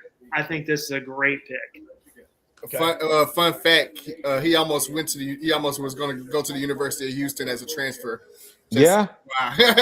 So they were in the running. If Samson wanted him, he's tough. He's a tough guy. Yeah. And just to make sure, so we're now 11 picks in, and y'all correct me if I'm wrong, but I do believe that it's been 11 different schools that have been represented in the first 11 picks. Yeah, they got to be some type of record. Did Michigan get 2? Michigan got no, not yet. Michigan waiting. This is the second. Michigan will be the first school to have 2 players. Yeah, for sure. And Parker, if you want to speak to just you follow college ball about as much as anybody that I know. This has to speak. NIL's got to have an impact on that being the case. That it's now spread out. The talent is spreading out. I think that's one of the benefits of NIL. It's certainly how a guy like DeBonta gets to BYU off the top, right? And like he doesn't go to BYU 10 years ago, so it certainly helps some of that. And then frankly, it's also probably why Lindenborg went back to college. I think he almost went to as an early second, late first round pick a year ago, and obviously boosted his stock some. And so I think that helps there too. It definitely has made this. What'll be interesting, and I mean, if y'all are really going all throughout the entire draft tomorrow night with the second round, is the second round going to be a total crapshoot because there are a bunch of guys that would be traditional second round picks that are not in the draft because they can make more NIL money, staying home, and that's a whole different calculus. And I do apologize. Michigan did have 2 picks. They had Morris Johnson. Dallas. So Michigan has had 2 players. But still, I mean, you had 10 plus colleges represented in the first pick. Yeah. Any chance anybody sees OKC moving this pick, or do you? I can see it. I can actually see it. Probably, well, you know how Presti operates, so he probably would trade this pick for some future picks, right? Yeah. I can definitely see Presti doing something like that in this draft. Now, do y'all see potentially here? They could make a move trading a guy like Hartenstein, who's really expensive, and just plug and play Mara here. Because I think Mara could fit that mold for them just spot on. So they could. They got Sorber coming back too. So they got some options here, man. Yeah, they got some options. They turned the pick in right now too. So unless they traded the pick, and they might. You know what? They might trade 17, Alfred. If they like 12, they might go 17. Yeah, if this pick is Mar, then I can definitely see that scenario, what you just said with Isaiah Hartenstein being dealt. Now, I'm still going to say, I know if he's there at 13, I know Miami, technically, picking from Milwaukee, will go Nate Amont.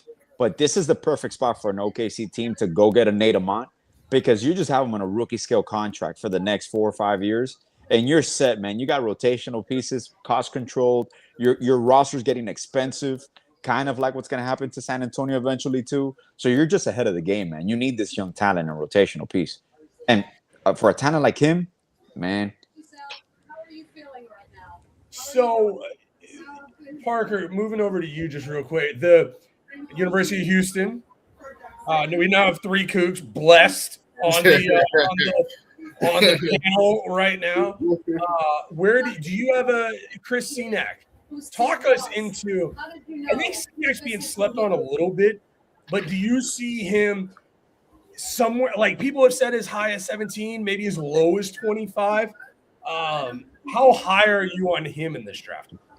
So I think his game, and I mean, there's a reason he was so touted out of high school. I think his game translates better to the pros than it does college, if we're being really honest. Interesting. Okay. The spacing will help him a lot. And frankly, like that, there's no just looming because he had to play power forward next to JoJo Tugler, so there was always a defensive guy down inside the lane, right? There won't be that in the pros because either he'll be out at the perimeter or the other big or the no big will be out, And so I think that helps him out a lot. I also think the big thing is you're drafting Chris Sinak for like when he's 22, 23, 24, and the kid's 19. Right. I think that's a big piece of that too. I have been all over the map as far as where I want him to land. I think that selfishly, like, I don't want him to go to the Lakers because like then he and Luka will of course be like tremendous. Like, God damn, like I don't like there's part of me doesn't like want that, right? But I really think that as I look at this, like someone has brought up the Thunder. And I thought that the Thunder might be, and when I was kind of looking at what happened to Chris, like moving off of guys like Dort and Hartenstein to get younger and cheaper, right? So they can save money. And so I was like, Sinak could come and be a pick and pop guy with Shea, and that'd be a great fit down the line. Great rebounder as far as replacing Hartenstein goes. But we just missed a pick. No. Yeah, they picked Mara. 12 on There Thunder went Mara. So there's the big. Man. So they did want a big, I guess. So I wasn't horribly wrong there. Yeah. As soon as I say that. Parker, I think you'll appreciate this. We've given a lot of love to Zildrunas Ilgauskas 2.0 here in Atia Mara. Hey, man. Power to him. The guy was a bench player at UCLA 3 years ago. Like, I don't know. Russ, do you like? I love this pick for. I like the pick. I think the guy's got a good bit for a big man. He's got really good vision. Oh, good. They're showing Dusty May again. Thank God. It's been 5 seconds since we've seen on ESPN. I mean, and this makes sense. I mean, now Michigan with 3 guys in the top 12. That's pretty solid. Were you at all shocked, Parker? Get your real quick thoughts on Dusty May going to the NBA. I was shocked because it happened so late. Like, if you'd have told me it happened in May, I think I'd be like, oh, yeah, that makes sense, right? I thought when they got past May and he was still with Michigan, he's going to stay another year. Clearly, I was wrong, but I guess he was also wrong, right? He told a bunch of people that he was going to stay in Michigan before not staying in Michigan. The Mavs are a mess, man. There's no way you can tell me he was your first pick as a coach if you waited till the day before the draft to hire him. I don't know. Maybe it's because he just wasn't available until the very last second until they threw $10 million+ at him. I would do a lot of things for $10 million. So I'll put that out there in the ether. I will do a lot. I'll do a lot of things for $10 million. That's what Karl Malone told that girl in Utah. Sorry. Digress. All right, pick number 13 going to Milwaukee. What is Milwaukee after they take Burries? Anybody have a thought here on where they could be looking to go? I think Ament. Yeah, I was considering him with their first round pick, and now he's available now at pick 13. So I think that might be the direction they go, but. My comp for him is Keith Van Horn. Native man. Oh, already. I like man. No way. Keith Van Horn? I like the play. I like the way that they move. I think reminds me of one another. I don't know. I could be slightly off there, but not by much. Okay, everybody hates the Keith Van Horn comparison. I think it's a unanimous hate to the comparison. So Houston did play Tennessee, so I saw him early in the year, and I admittedly watched a lot of Nate Ament later in the year. I wasn't as impressed as other people were with him. I thought he got pushed around a lot, and that might have changed. He is young, and you're not drafting a guy for what his best is at 18. Just like I just said with Chris a second ago, right? Like. I thought he got pushed around a lot though, and that was worrisome to me. He's skinny. He needs to beef up a little bit, but his overall talent, man, it's insane. He's just a pure basketball player in that regards. But yes, he needs to get stronger in order to be able to compete. I mean, I'm not comparing him to Kevin Durant, but a lot of times, I mean, Kevin Durant's another beast. But we always thought, oh, Kevin Durant needs to gain a little bit more weight, this and that. Kevin Durant looks the same when he graduated high school that he looks right now, and he still managed to have a very serviceable career, as you guys can attest to in Houston as well, man. So, but the offense is there, the talent is there. I think with Ament, like the phrase "ultimate boom or bust," I think it applies with Ament because I don't think it's going to be any in between. I think he's either going to be an all-star or he's going to be out the league in a few years. That's exactly how I see it with Ament, because going into the season in college, I thought he was a top 5 prospect. I had him like mocked before Caleb Wilson before the season started. And then obviously the games were played and he didn't show what like he was going to be a top 5 talent. So with Ament, like I said, it's no in between with Ament, in my opinion. I think he's ultimate boom or bust with him. I think with Milwaukee on the clock here, new coach Taylor Jenkins, formerly of Memphis, I think that he did a good job developing that roster, that organization. I think Ament, but I think y'all hit the nail on the head earlier. I wish they almost didn't take Burries because I would have loved Cam Carr here going to Milwaukee. I think that would have been a perfect type of guy to take there and let him get seasoned a little bit. I mean, I like Burries, but I also like Carr a lot. I think Carr would have made sense there. Nate Ament doesn't do anything. I think Parker hit the nail on the head as well. Like he gets pushed around too much for me. My question is, and y'all can probably answer this. If he wasn't a 5-star recruit and he played like he did as a freshman, do you think we would be having this discussion if he should be going in the lottery? Nope. That should be the question, honestly, if he wasn't a 5-star recruit. Yep. So I think they're banking. I think teams would bank on the fact that he was, highly recruited coming out of high school. And on his upside. Yeah, on his upside, correct. And development.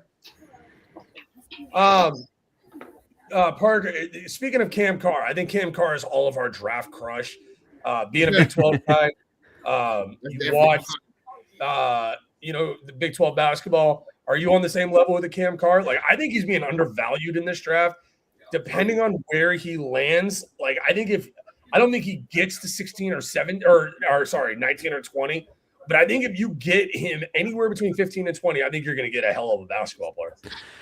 Yeah, and I think the funny thing to me is then my college basketball brain goes to what was wrong with Baylor, because they got 2 guys I like a lot. I like Cam Carr. I think the deal that people don't realize about Cam Carr to see him, he is so tall. He's a bit. He plays perimeter stuff, but he's got this long wingspan. He's just so tall, and I think that I think that because he jumps, played at Baylor, they weren't very good. I think people don't realize I think he's gonna be an impact player for a long time because he's the size of an NBA player. There just aren't many people on earth that big that are that talented. Yeah. When you look at the Bucks, the Bucks could have used Mara here. I think if Mara was still on the board, that would have been the pick. Rush, you're 1 for 1. You want to make your call here? You called Lindenborg, which I think is going to be a minute. Okay. I do. I think that Alfred, Alex, the same thing. Kind of fits there. He's a boom bust, but there's a high upside with him being 6'10", big wingspan. I think that fits what they're going for in Milwaukee. Yeah. Even if I get it wrong, I'm batting 500, so I'll take that.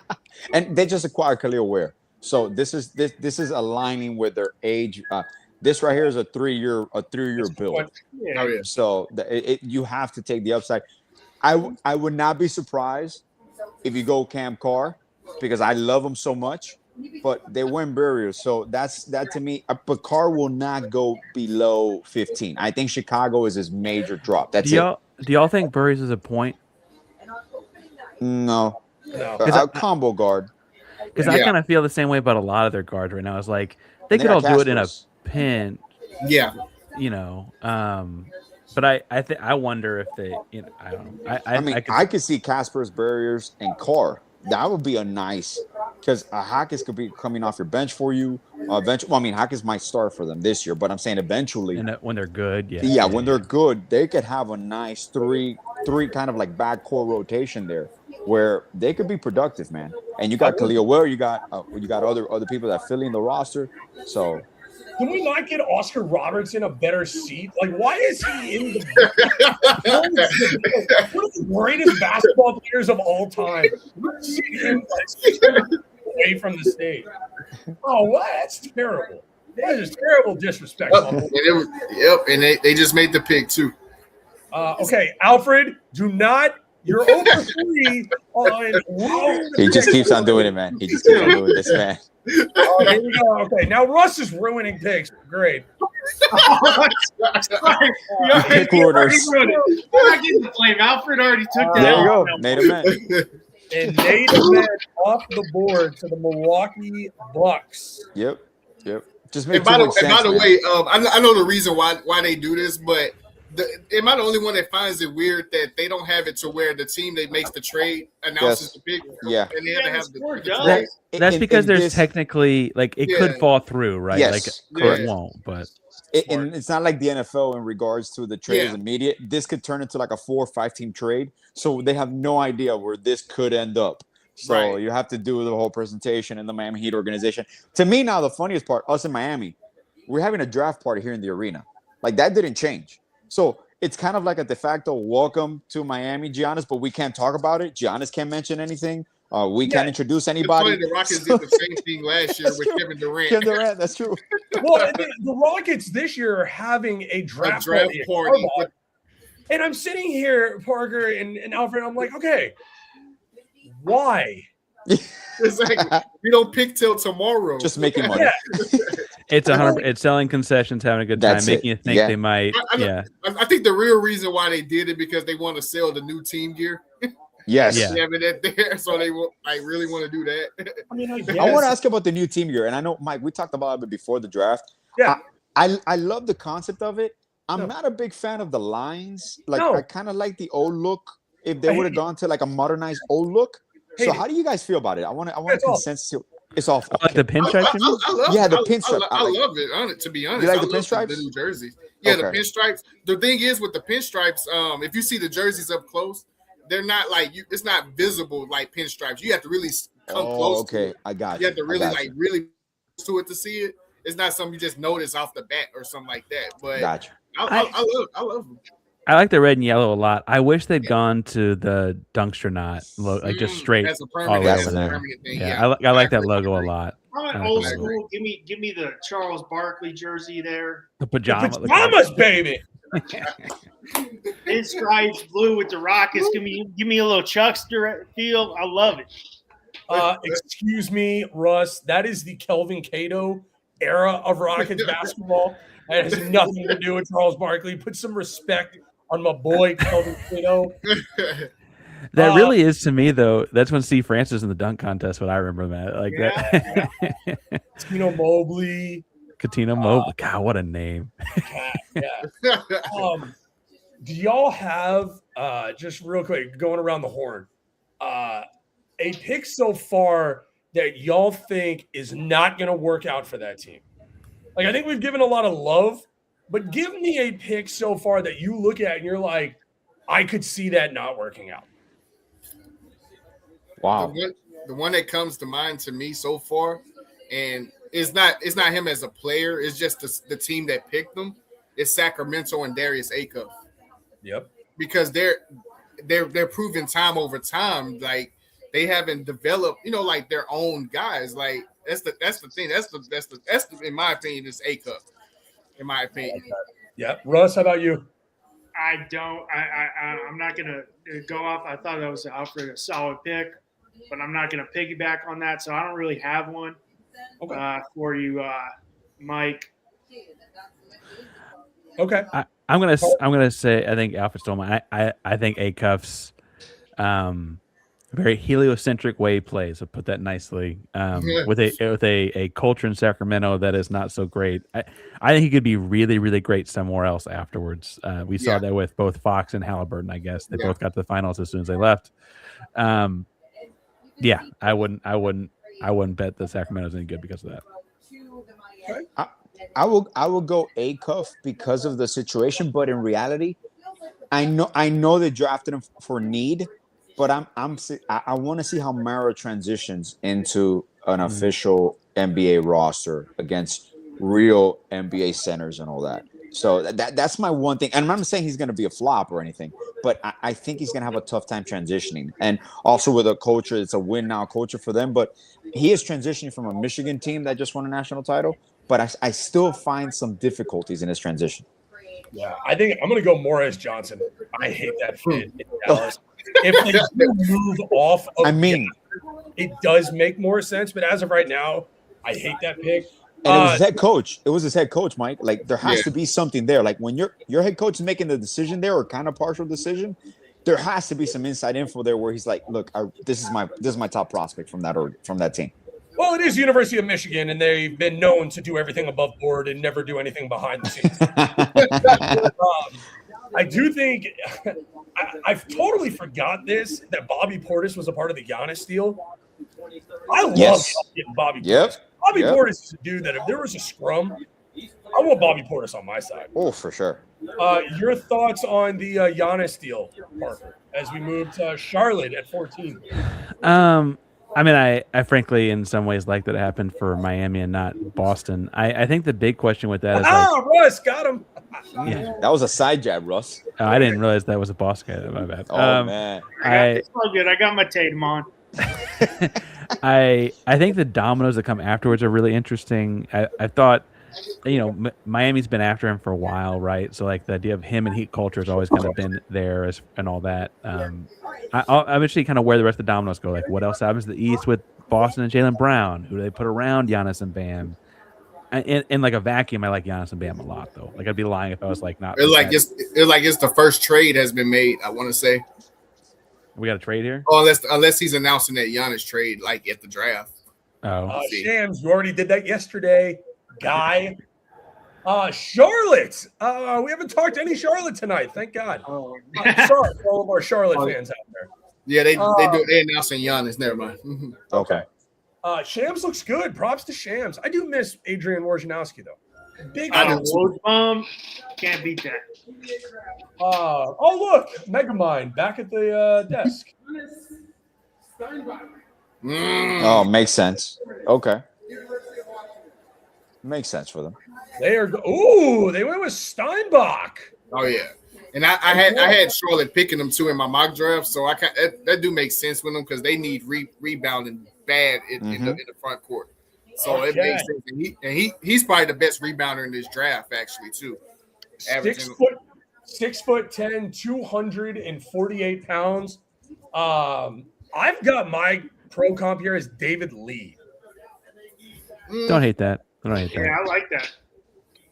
Not bad. At 6'10", 248, David Lee played a long time. And I don't mean any disrespect to Steinbach here. It looks like he played basketball in Washington. And I mean that with all love. He just has Washington written all over him. Are we school profiling now? State profiling? 100%. Yeah, 100%. Yeah. And as you guys look, just straight suit, no thrills, no. He's got no swagger to him. I don't think anybody in Washington has any swagger. Can anybody name me the most famous alum playing basketball from Washington? Is it Little Isaiah Thomas? Little Isaiah Thomas. Yeah, I was about to say I know a guy, if he didn't have injuries, could have been very good. That's Brandon Roy. Brandon Roy. Brandon Roy went to University of Hawaii. If his knees stayed, that was a dude. That's true. I just got a text in a group chat that Chris Signac will remember the name Heinz Steinbach. Isaiah Thomas? Yeah, Parker. That's the short one. Yeah. Not the Knicks, Isaiah Thomas. No. Now you talk about Colin Knupple's got to develop a little more swagger, but between Knuple and now Steinbach, not a lot of swagger going on there. But I like what they're doing. What are you doing with swagger? What? What are you doing there? I'm doing a lot. Okay. Hey, Junkyard Dog. Yeah. Try hard. Sneaky athletic. Sneaky. Yeah. Deceptive quickness. Okay. And if you're looking at what they just showed on ESPN, he's palming a basketball. It's not even facing the right way. Like Wilson was upside down on TV. Ergo, no details matter, man. His father is huge. Like the father looks his father like Bill. played with Dirk. That's true. Yeah, his father looks like Bill Laimbeer. My goodness. Okay, good. Here comes Dirk. Great, because my NBA draft might be filled. Dirk looks good. Parker, in your opinion, now that we're okay, so Chicago's on the clock here.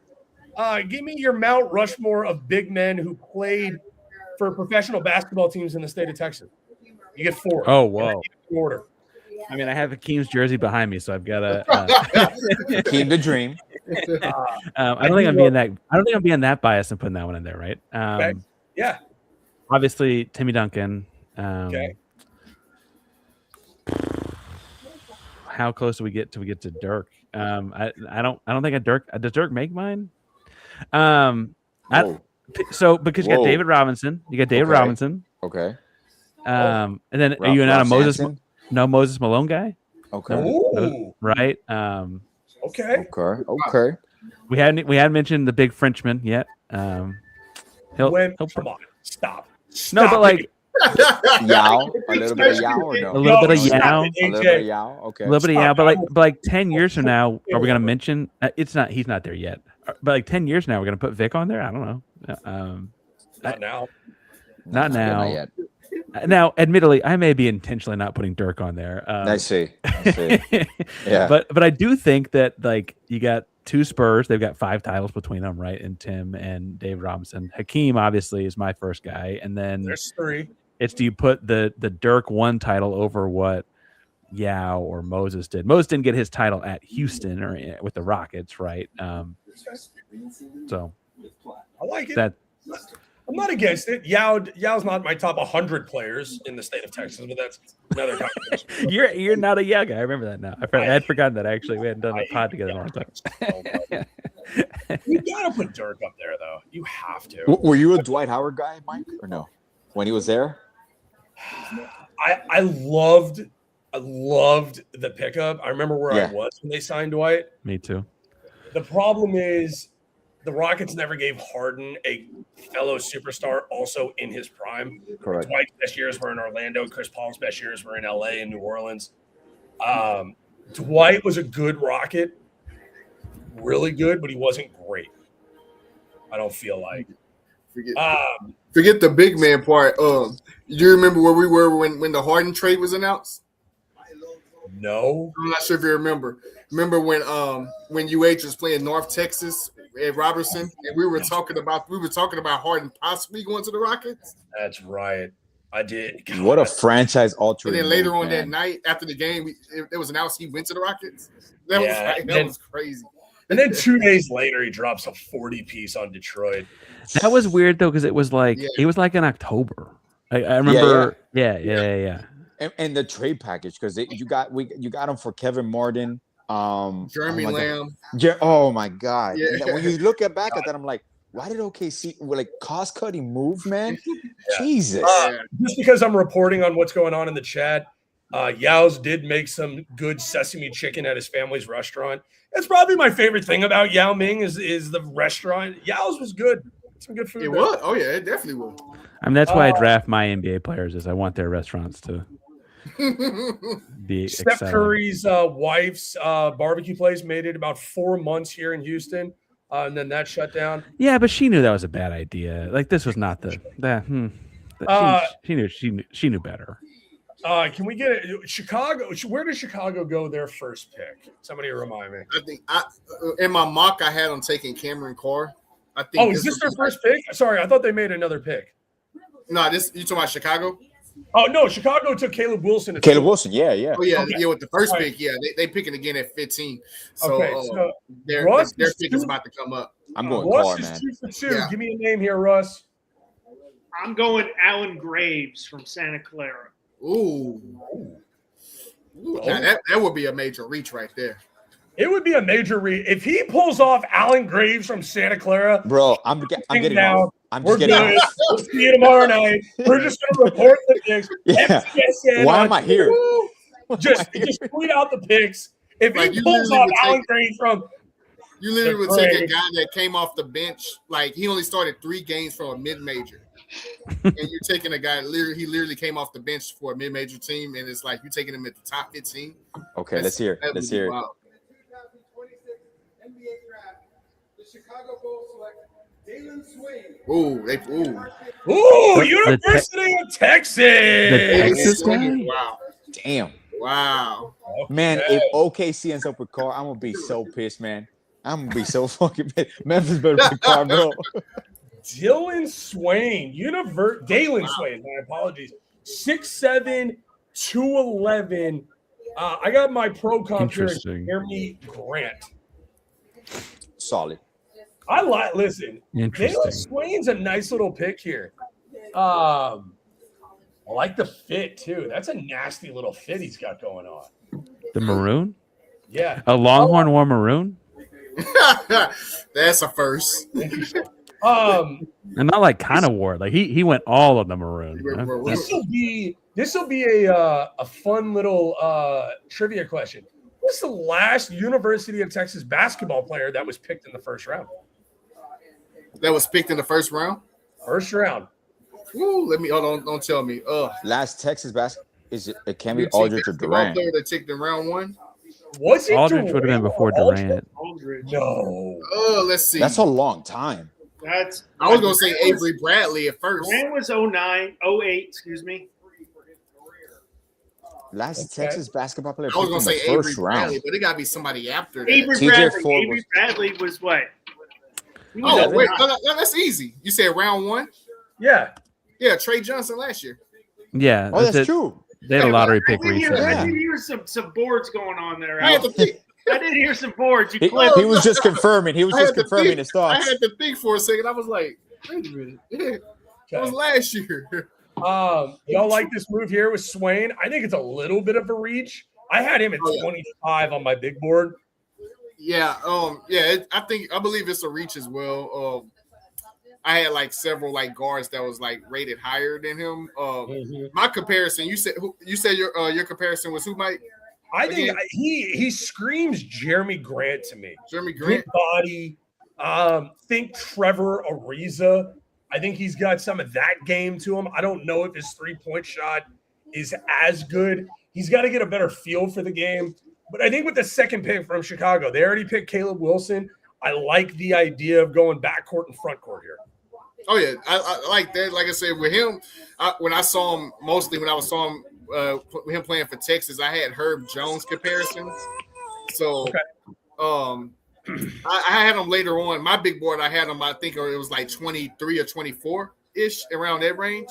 Okay. So they took him pick 15 and everything. So it was a reach in a sense. But, I mean, it's a new regime in Chicago. And like we were talking about it earlier, they really need talent everywhere, honestly, to be honest.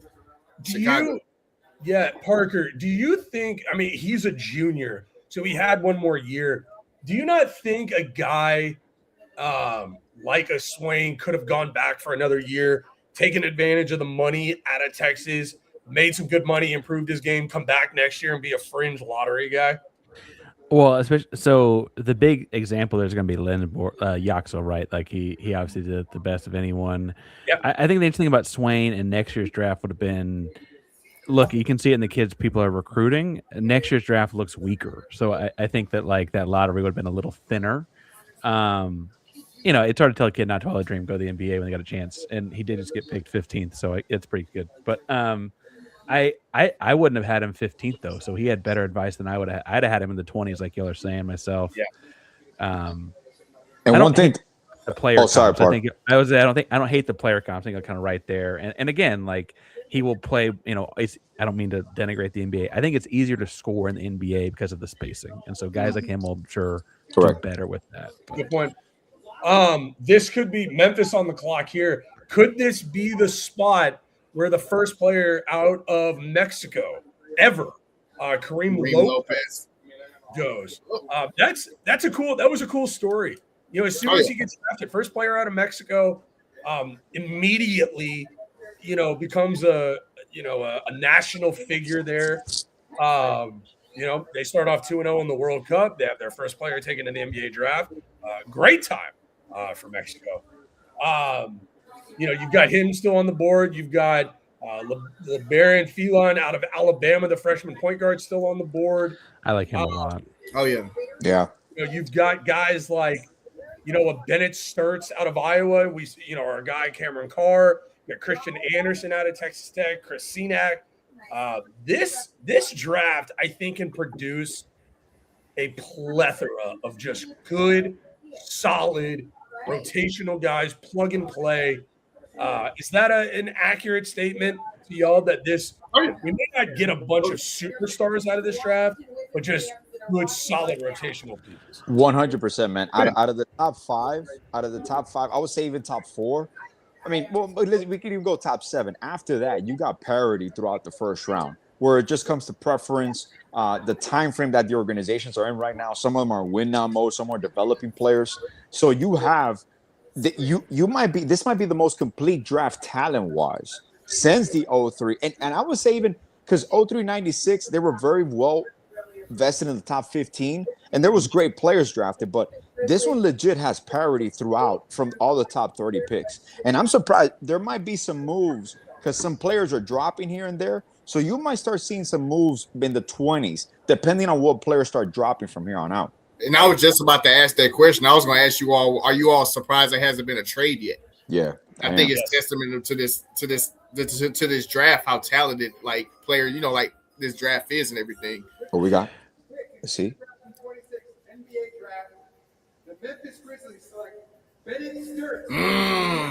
There you go. Oh, yeah, but Mike's gonna say he has no swag, so that doesn't fit the swag meter. I'm not gonna say that Bennett Sturts doesn't have swag, but I'm he's also a white guy, not man? gonna say that he does. What I am gonna say, solid glue guy, great locker room presence. Okay. Look at Sturts he can really play. I don't know. I think we did get a trade though. I think we're looking at. Oh, we got a trade? So Shams just tweeted out Memphis is trading pick 16 and Sturts to Oklahoma City for 2 seconds. Oh, Lordy. Oh, here we go. go. So Sturts is the Thunder. Oh, Lordy. But does that mean that real quick on that trade? Now he's joining another guy on that team with no swag and Chet Holmgren. Oh wait, sorry. Who looks like Porky the Pig from Space Jam, or whoever's wearing the Porky the Pig. That is a great comparison, man. We should do these comparisons to cartoon characters. Isaiah Hartenstein though, undercover swag. Yeah. And he might be moved. He might be moved. He might just price himself out. Yeah, I do like that move for Oklahoma City. That Bennett Sturts in Oklahoma City. No, I will say jokes. I like. I don't think they could throw him into Memphis, so they sent him to Oklahoma City. Would be a little better fit for him. Yeah. we got Jason. He's a head coach of a program. A nice shout out, man. Love you, buddy. Bennett Sturts, pro comp. I got Derek White, Alfred. I got Peyton Pritchard. Oh, shocker! That's once again the racial comparisons, man. White guy looks like a white guy. Man, just awful. Give me the whitest guy you have in the NBA. See, Russ, hey, don't be talking trash about my boy P. Rabbit. Don't be talking trash about my boy P. Rabbit. You rabbit. Now, I do want to ask this question because I had this question written down. I don't know about y'all. I'm a big cards guy. I love collecting cards. Give me a guy that, if you're a card guy, not necessarily, it doesn't have to be AJ DeBontia. That's the easy answer. Give me a guy maybe a little flying under the radar that card collectors out there should start collecting right now because it's going to be worth a ton of money in the future. Damn.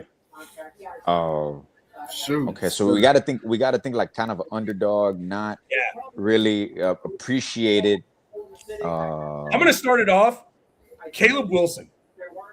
I think if Caleb Wilson hits he's going to hit huge.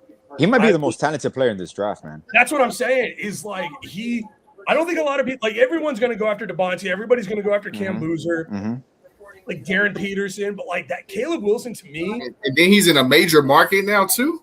Exactly. Yeah. Yep. Oh yeah. Let me guess, Parker. Kingston Flemings. I was going to say that, like, you know, theoretically, them winning would make that more valuable. Sure. I think, like you mentioned, like, if you're trying to buy low, sell high, the top 3 picks are not buy low, sell high. I think there's going to be, I said it myself as someone that I think is going to be not a great fit in Sacramento just because Sacramento's not so great. There will be a, like, in the same way Iverson has the cult following, there will be a cult following around Darius Acuff that, like, will probably pay a pretty penny for a guy that just gets buckets. Yep. Chicago and Caleb go was fun. I like Chicago and Caleb because the market. Okay. I think no way OKC making this pick for themselves, right?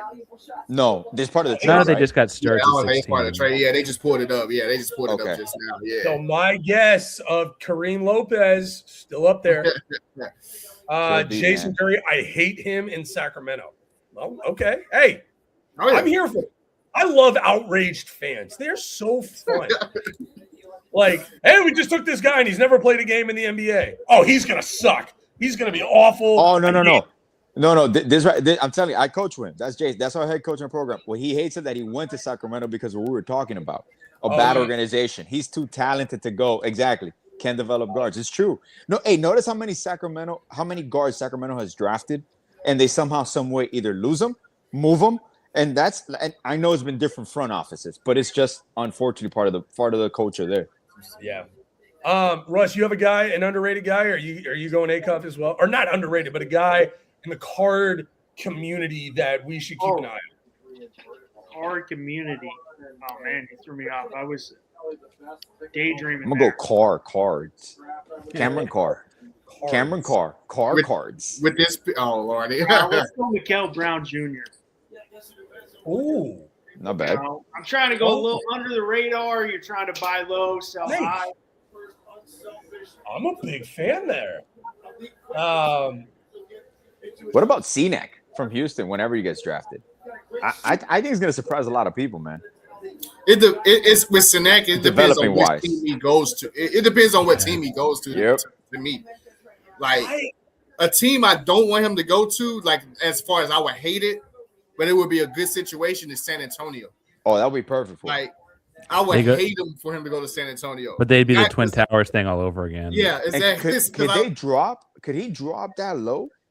San Antonio needs shooters because they got no shooters on that team. Chris can shoot though, like that. Like that's he the can thing. shoot. That's the thing. Yeah, he can stretch. Yeah, he can stretch the floor. Yeah, he can shoot. Then that's all they need. Nobody can shoot on that team besides Dylan Harper. Yeah, see. I think listen. You're talking about San Antonio. I think it'd be a stretch there. I love Alex Caravan from Connecticut. From Utah. I think that is a picture perfect spot is San Antonio for Caravan. Swag or no swag? Oh, he's got swag. Yeah. Caravan, a lot of swag. Speaking of Sinak, Parker, were you not a little disappointed in what we got from him last year? I mean, he's going to be a first-round pick. I thought he was going to be more Chris Webber. Like, I thought he was going to dominate more, and he showed flashes. I was a little underwhelmed by Sinak. You know, obviously we're talking well about Kingston. Neither one of them drove to the basket as much as I would have thought. Kingston probably did more than Chris, frankly. Sure. Chris is real comfortable shooting 15-foot jumpers. He's got a good jump shot. It works. I would have, he rebounded like a beast by the end of the season. Didn't start that way, but by the end of the season, I would have thought he'd had more points in the paint than he had.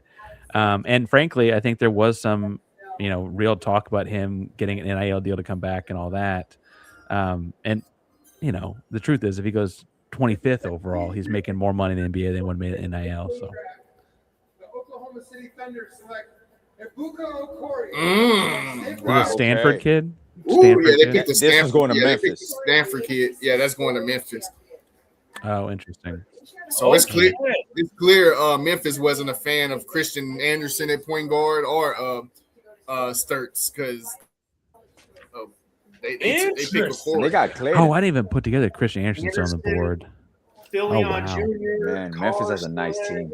Yeah, so Or Phylon. I forgot Phylon was still on the board. Phylon's still there, man. Someone's gonna get a nice point guard. Oh yeah, somebody's gonna get it. Yeah, I'm wondering when Phylon comes on, are we going to say swag or no swag with the? Oh, that's swag all the way. swag all the way. Wait, All the way, 17 just Yeah. went from Memphis to Detroit. Shams tweeted.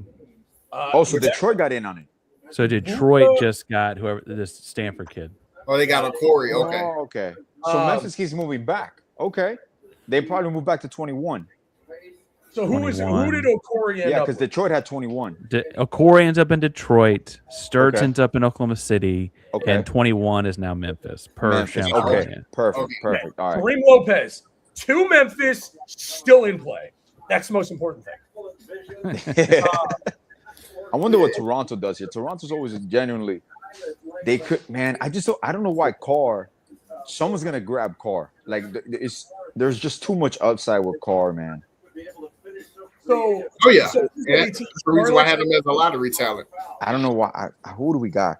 We got San Antonio at 20. Ooh, I hope they don't take. Oh, Speaking of adverse. your boy Russ, when I watched Okori play, the name that came to mind was Peyton Pritchard. Peyton Pritchard. Yeah, I like the way he handles the game. I like that pick. I like Okori a lot. I think it's a value pick, frankly, at 17. Yeah, Charlotte. So Charlotte is still on the board here at 18.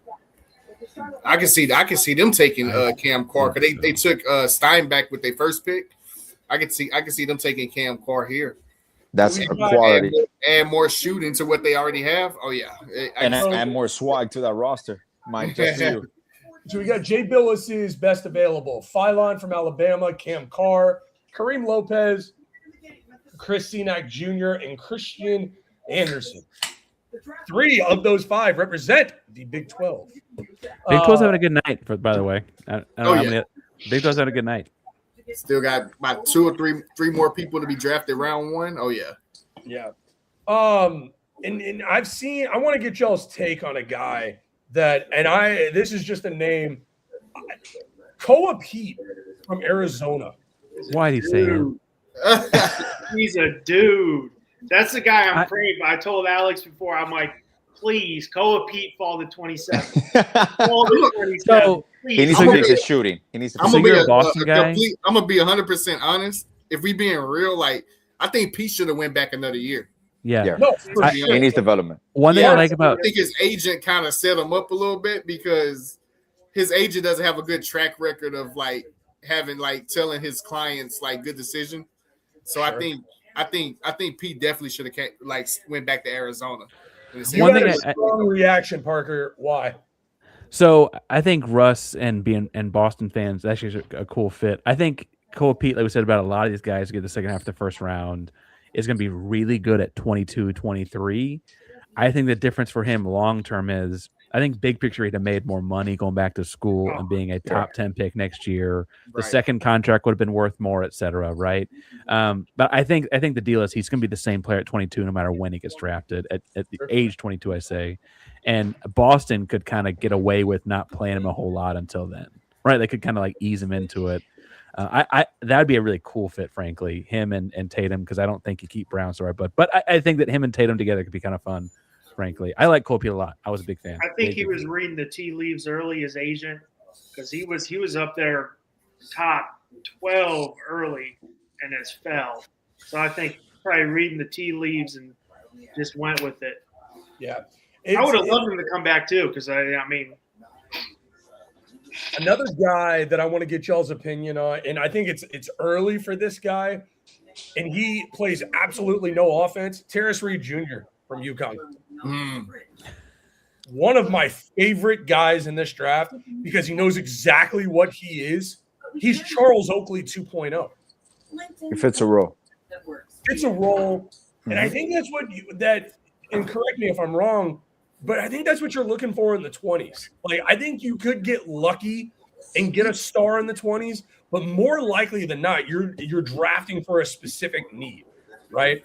Like, I think that a San Antonio could benefit from a guy like a Terrace Reed. Like when you watch the playoffs, I think that they were a little soft up front. I think you have Giannis, but you need a guy. You need a tough guy. You need a guy, a Draymond Green type guy to just throw his body around and be like, you're not going to do this. You're not Jalen Brunson. You're going in the fourth row. I don't care who you are or where we're doing this thing. And that's one thing about San Antonio. They have physical guards, but their lack of positional depth behind Wemby kind of showed in certain and it's insane because they were able to get away with it OKC because OKC has really like a softer front court. But when it goes back in the way you're going to compete in the West, the teams you got to get out of the West, you got to compete against Minnesota. You got to compete against Denver's. Like you need physicality up front. So I don't know if in the 20s it might still be a reach, but definitely for sure that is something that you mentioned San Antonio. They'll address that. And you mentioned the Houston guy.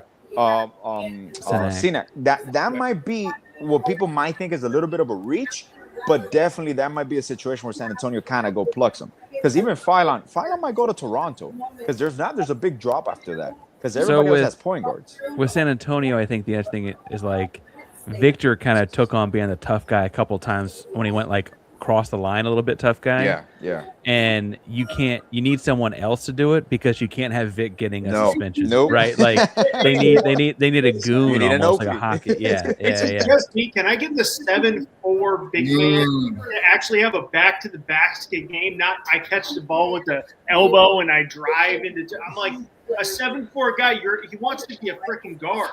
I'm like every time I'm at the elbow, I drive. I'm like, you're 7'4". Just put your back to the basket and have a little. Christian Anderson. Comes off. So I just want to speak on this one. I'm gonna put my Texas Tech hatred aside. Anderson is actually he's a great player. If we're being real honest, like in my opinion, he's one of the best shooters in this draft. And he really, he can score the rock. It's probably questions that he's undersized in a sense, but the guy, he can score the basketball. Like you turn on the game, the tape against Duke in Madison Square Garden, and how he took over that game at the end of the game. Like he can get you buckets and everything. So I actually like Christian Anderson as a prospect. So it's a nice fit. He's going to Charlotte. They can. Yeah, Never can have too much shooting on a team, and he's definitely going to provide that with Charlotte. So 6'1", 180 out of Texas Tech. I would bet on him being a decent player in the NBA. I know there's a lot of betting going on at Texas Tech. That's good. I was waiting for the delayed response when I said I would bet on him being. It might be Indiana and Cincinnati before Texas Tech. Yeah, I don't know if I don't know if this pick was a gamble by the Charlotte Hornets. I do like it though. My comp for him, Russ, is Dennis Schroeder. Dennis Schroeder, I like that. Like, I think frame-wise, and Alfred, going to what you talk about, like you talked about bucket getter, but also last year, 244 assists for Texas Tech, which let school record there. He knows how to get to his spots. You remind me of Schroeder can get buckets whenever he wants. Being a Big 12 guy, another Big 12 pick here, Parker. Big night for the Big 12 coming here. It's a good night. We still got about 3 or 4 more people that could be picked round 1 for the Big 12. And again, we all can pick on Texas Tech. I do think McCaslin's a hell of a coach. I think Anderson's interesting, and y'all watch more pro basketball than me. I think Anderson fits really well next to LaMelo. I have this weird thing where I think like, if you're going to be a 6'1" off-ball guard, you kind of need a really tall point guard. I think that pairing works really well for them. There's not a whole lot of point guards Christian Anderson can play next to. LaMelo is one to me. Toronto on the clock here with the emergence of Jamal Shed there. I don't think that this is a spot for Phylon. Maybe, potentially. But I think Toronto – this could be the pick for our guy. This could be Cam Carr. Yeah. I think Cam Carr could be coming off the board right here. I would say Kareem also a possibility, but you got Scotty Barnes, you got Brandon Ingram, but Carr seems to fit that athleticism, that wing. They need wing athleticism as well, and they got Emmanuel quickly. They might move on from him, but definitely this might be the spot. If not, San Antonio might fall into the riches. But oh man, after that you still got 21. You got Memphis, so Memphis could pick up Carr at 21, but I don't see a drop, man. After that. Oh no, he's just too talented to keep dropping. I do have a thing though about guys in the NBA wearing t-shirts under their jersey. I just don't know how that's comfortable for them. I don't get that.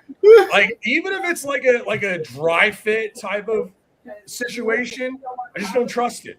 I don't like it. Not aura. No, Russ, when you played ball, did you wear an undershirt? Like a white beer almost. Okay. So like that's acceptable. Jersey. Yeah, not like a nice, But no sleeves, right? No sleeve action.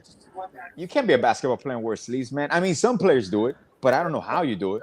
Parker, do you have a genuine disdain for the undershirt t-shirt like I do? I don't do the sleeves, man. And admittedly, I'm a very sweaty basketball player. I kind of feel like as I get sweatier, I feel them. Like they get like I don't want it. I want as little on as possible. Mike's about to profile. He's like, you look I don't have swag. I don't have swag. Oh, I don't have swag. Yeah, no. What I was gonna say was, where in the world are you gonna get this type of breakdown? 2+ hours into coverage, and we got. Dude, see, look, we got Josh saying you got to feel the nips on the jersey. You got to. If you're not nips on the jersey, I need nips to jersey touch. Okay. I don't know where we go from here. ESPN's got it. Their perimeter scoring. This has Cam Carr written all over it. All over it, man.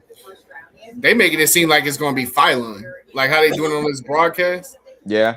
And it could be. It is actually a free agent too, so it's going to be. Is that Mike Miller sitting at the table with Phylon? Yeah, remember he's an agent. That Phylon is part of his agency. Yeah. That's Mike Miller's agency. Yeah. Hey, you want to talk about who? Yeah. See, Frank, thank you. # nips to jersey. Listen, you know who wouldn't wear an undershirt when he was balling? Mike Miller. Mike Miller, I would take on my team if I was playing skee ball or if I was playing b-ball. Okay, I would take me some Mike Miller any day of the week. Pick is in. Who is Toronto taking? Call your shot, Russ. Phylon. Let's see. The Toronto Raptors select Alan Graves. They take Alan Graves. Santa Clara. I was a little. Damn, Russ, that was you, Russ. I was a little. I went a couple picks. A little off. But, hey. Alan Graves out of Santa Clara, freshman, 6'8", 225. My pro comp, Boris Diaw. I think he plays a lot like Boris Diaw.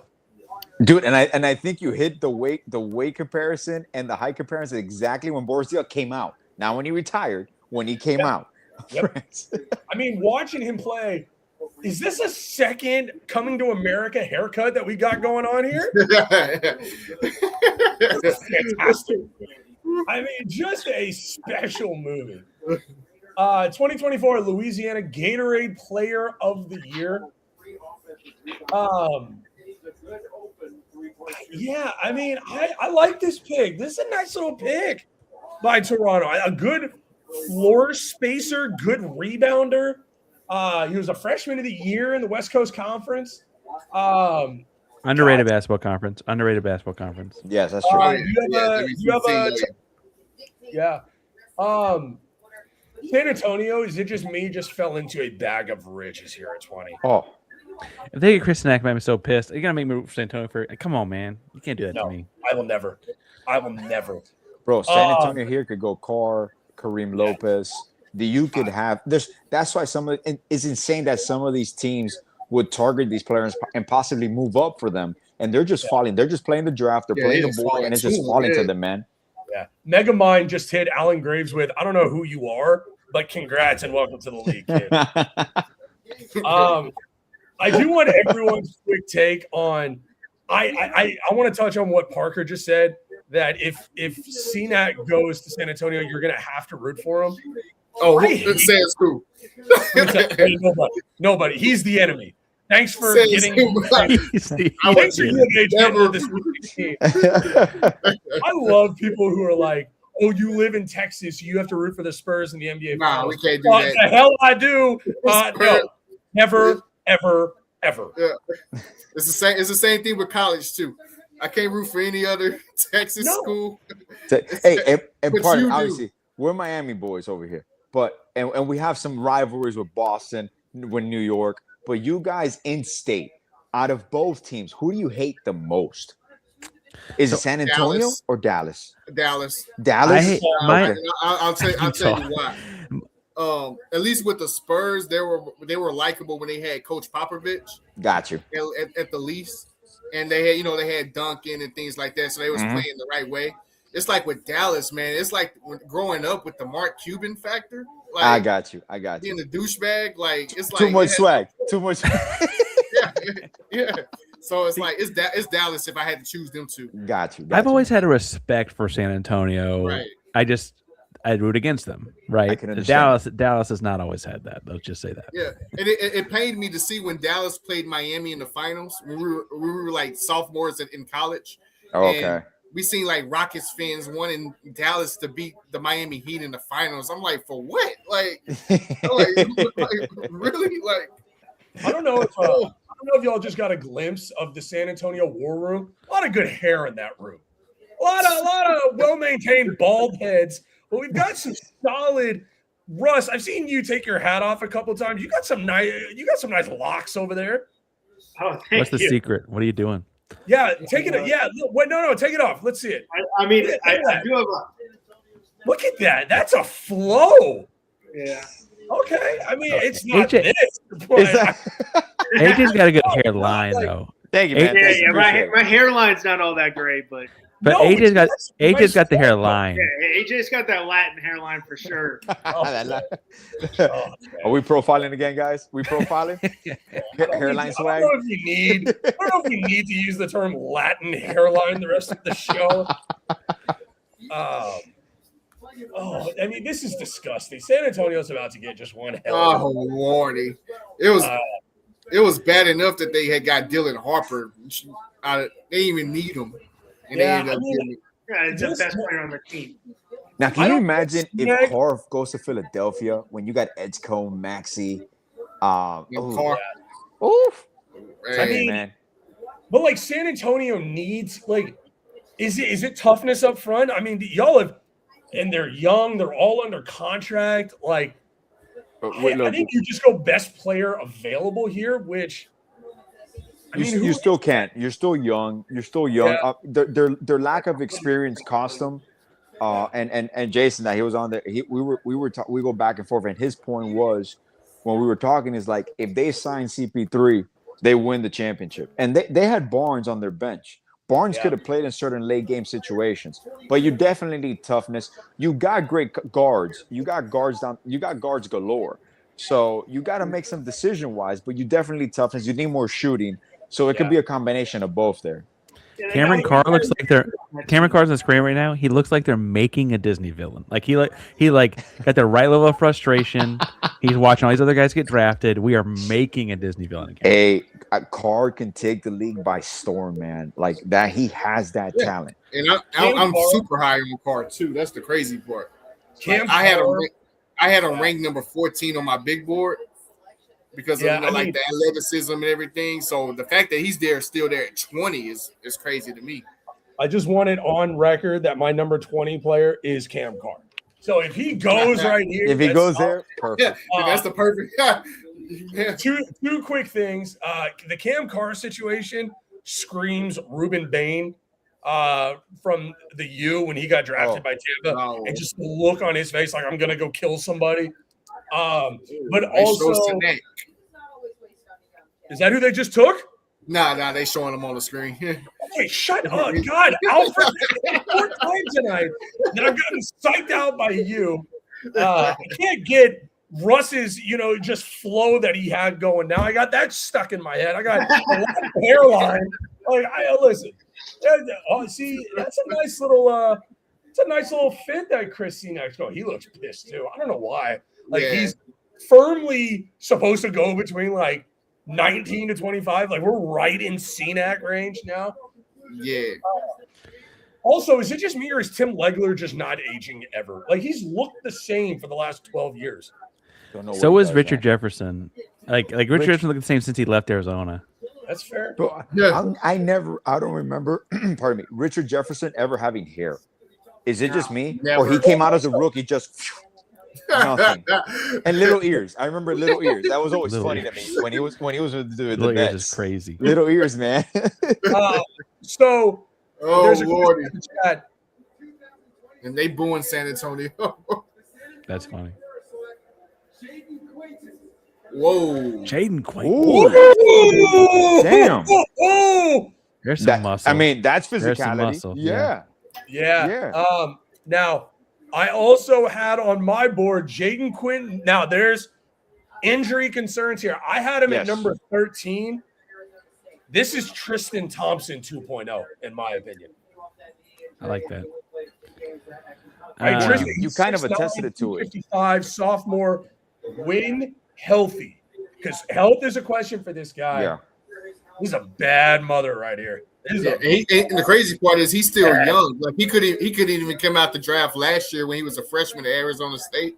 Yep. So that's he transferred to Kentucky. The first game he played at Kentucky, it looked like he was like considered about to be a top 10 pick because off the twos and everything, and then he got hurt like later on and everything like that. So I think when I brought up Terrace Reed Jr. From UConn, we were on that track with San Antonio. Like we broke down that this is what they needed.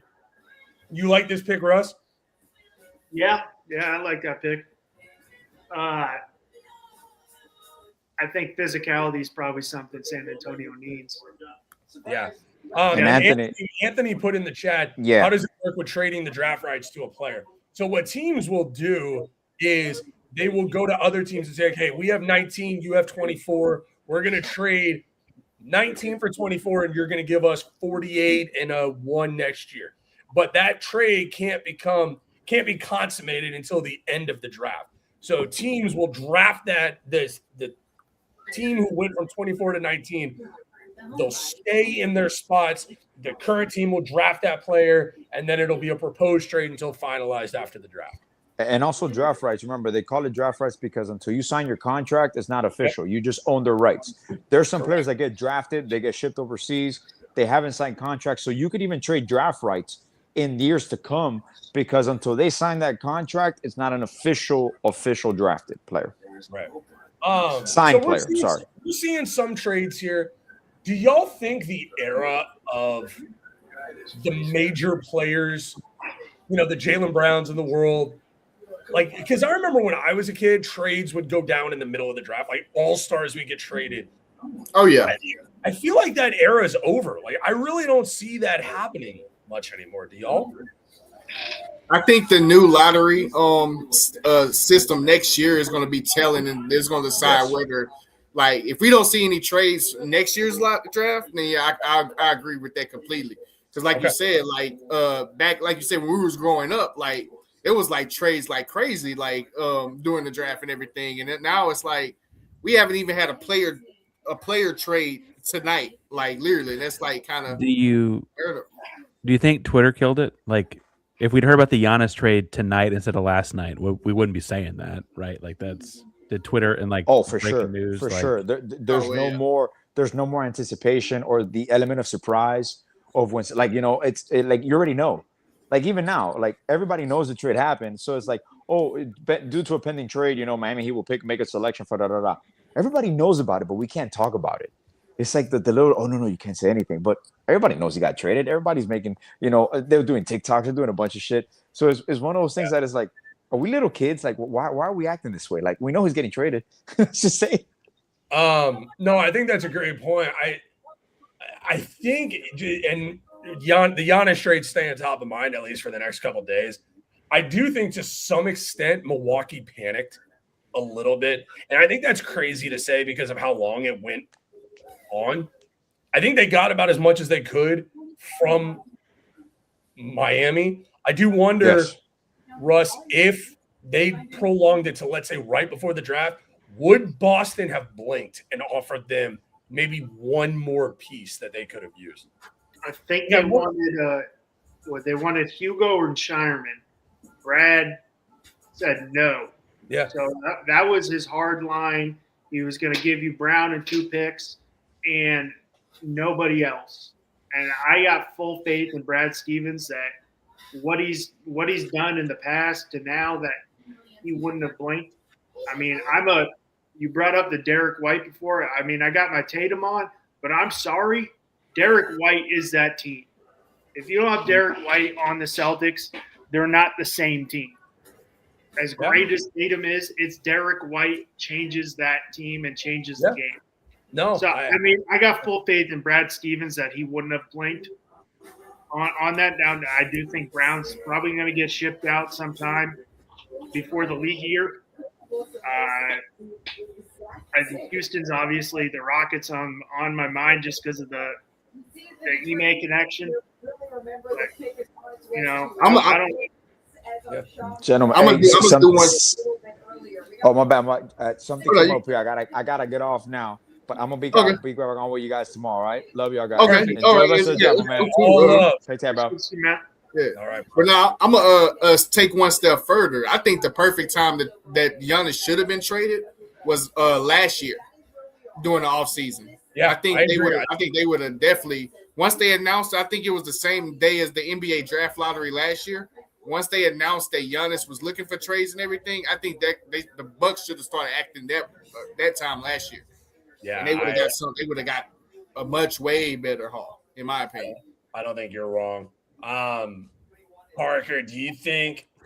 I mean, based on what Russ said, I mean, I think a Jaylen Brown in Houston could make a lot of sense. I don't know if Houston's got the cojones to do it. Is this going to cost? I don't think Stone would do it. Yeah, I don't think so either. But I would love in Houston. I just feel like they have a lot of faith in the guys they've picked because they've picked them, and I think at this point we're kind of like, okay, like we've seen like San Antonio's picks turn into something pretty quickly, you know, and I generally speak like say give it a year or two to figure things out. I'm not saying I wasn't against a lot of those guys on draft night, but at this point it's kind of like we're seeing what they're turning into, and Şengün is who he is, right? Kareem Lopez. Yeah, so he's going to Grizzlies. So that's history right there. I believe Lopez. Hey, Mike Brown for the win. Yeah, love it. Where? Yeah. So was Eduardo Najará not? Because he would be the. Hold on. Yeah, no, he is the first player born in Mexico that played there, being drafted from there. It is wild that and his father played for the Mexican national team. It is in today's day and age like different when a guy doesn't play in the G League and this is a year where that G League is barren right now. But a guy didn't play college ball, not in the G League, not major international team, but here he is being picked at number 21. Yeah, good for him, yeah.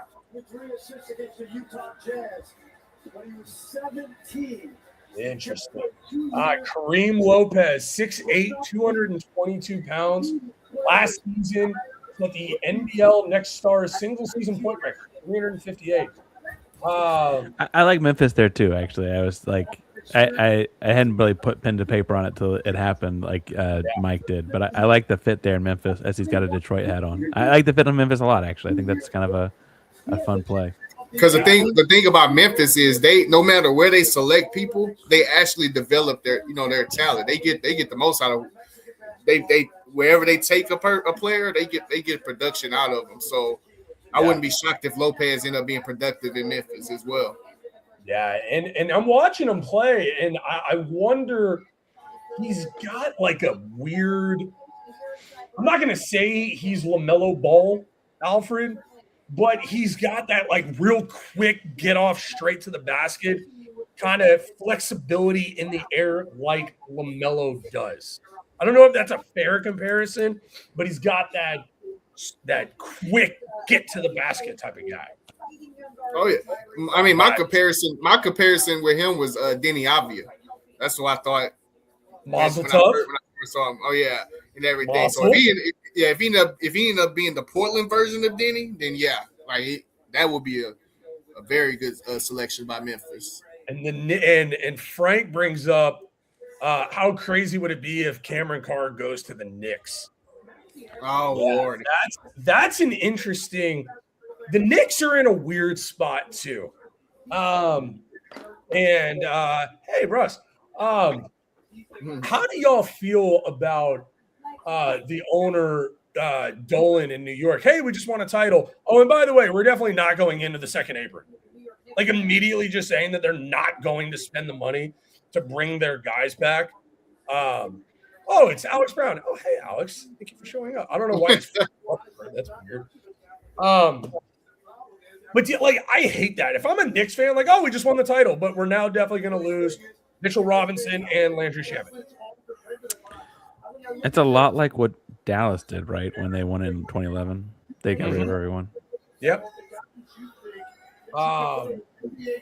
So we've got Philadelphia here on wing, point guard, and power forward.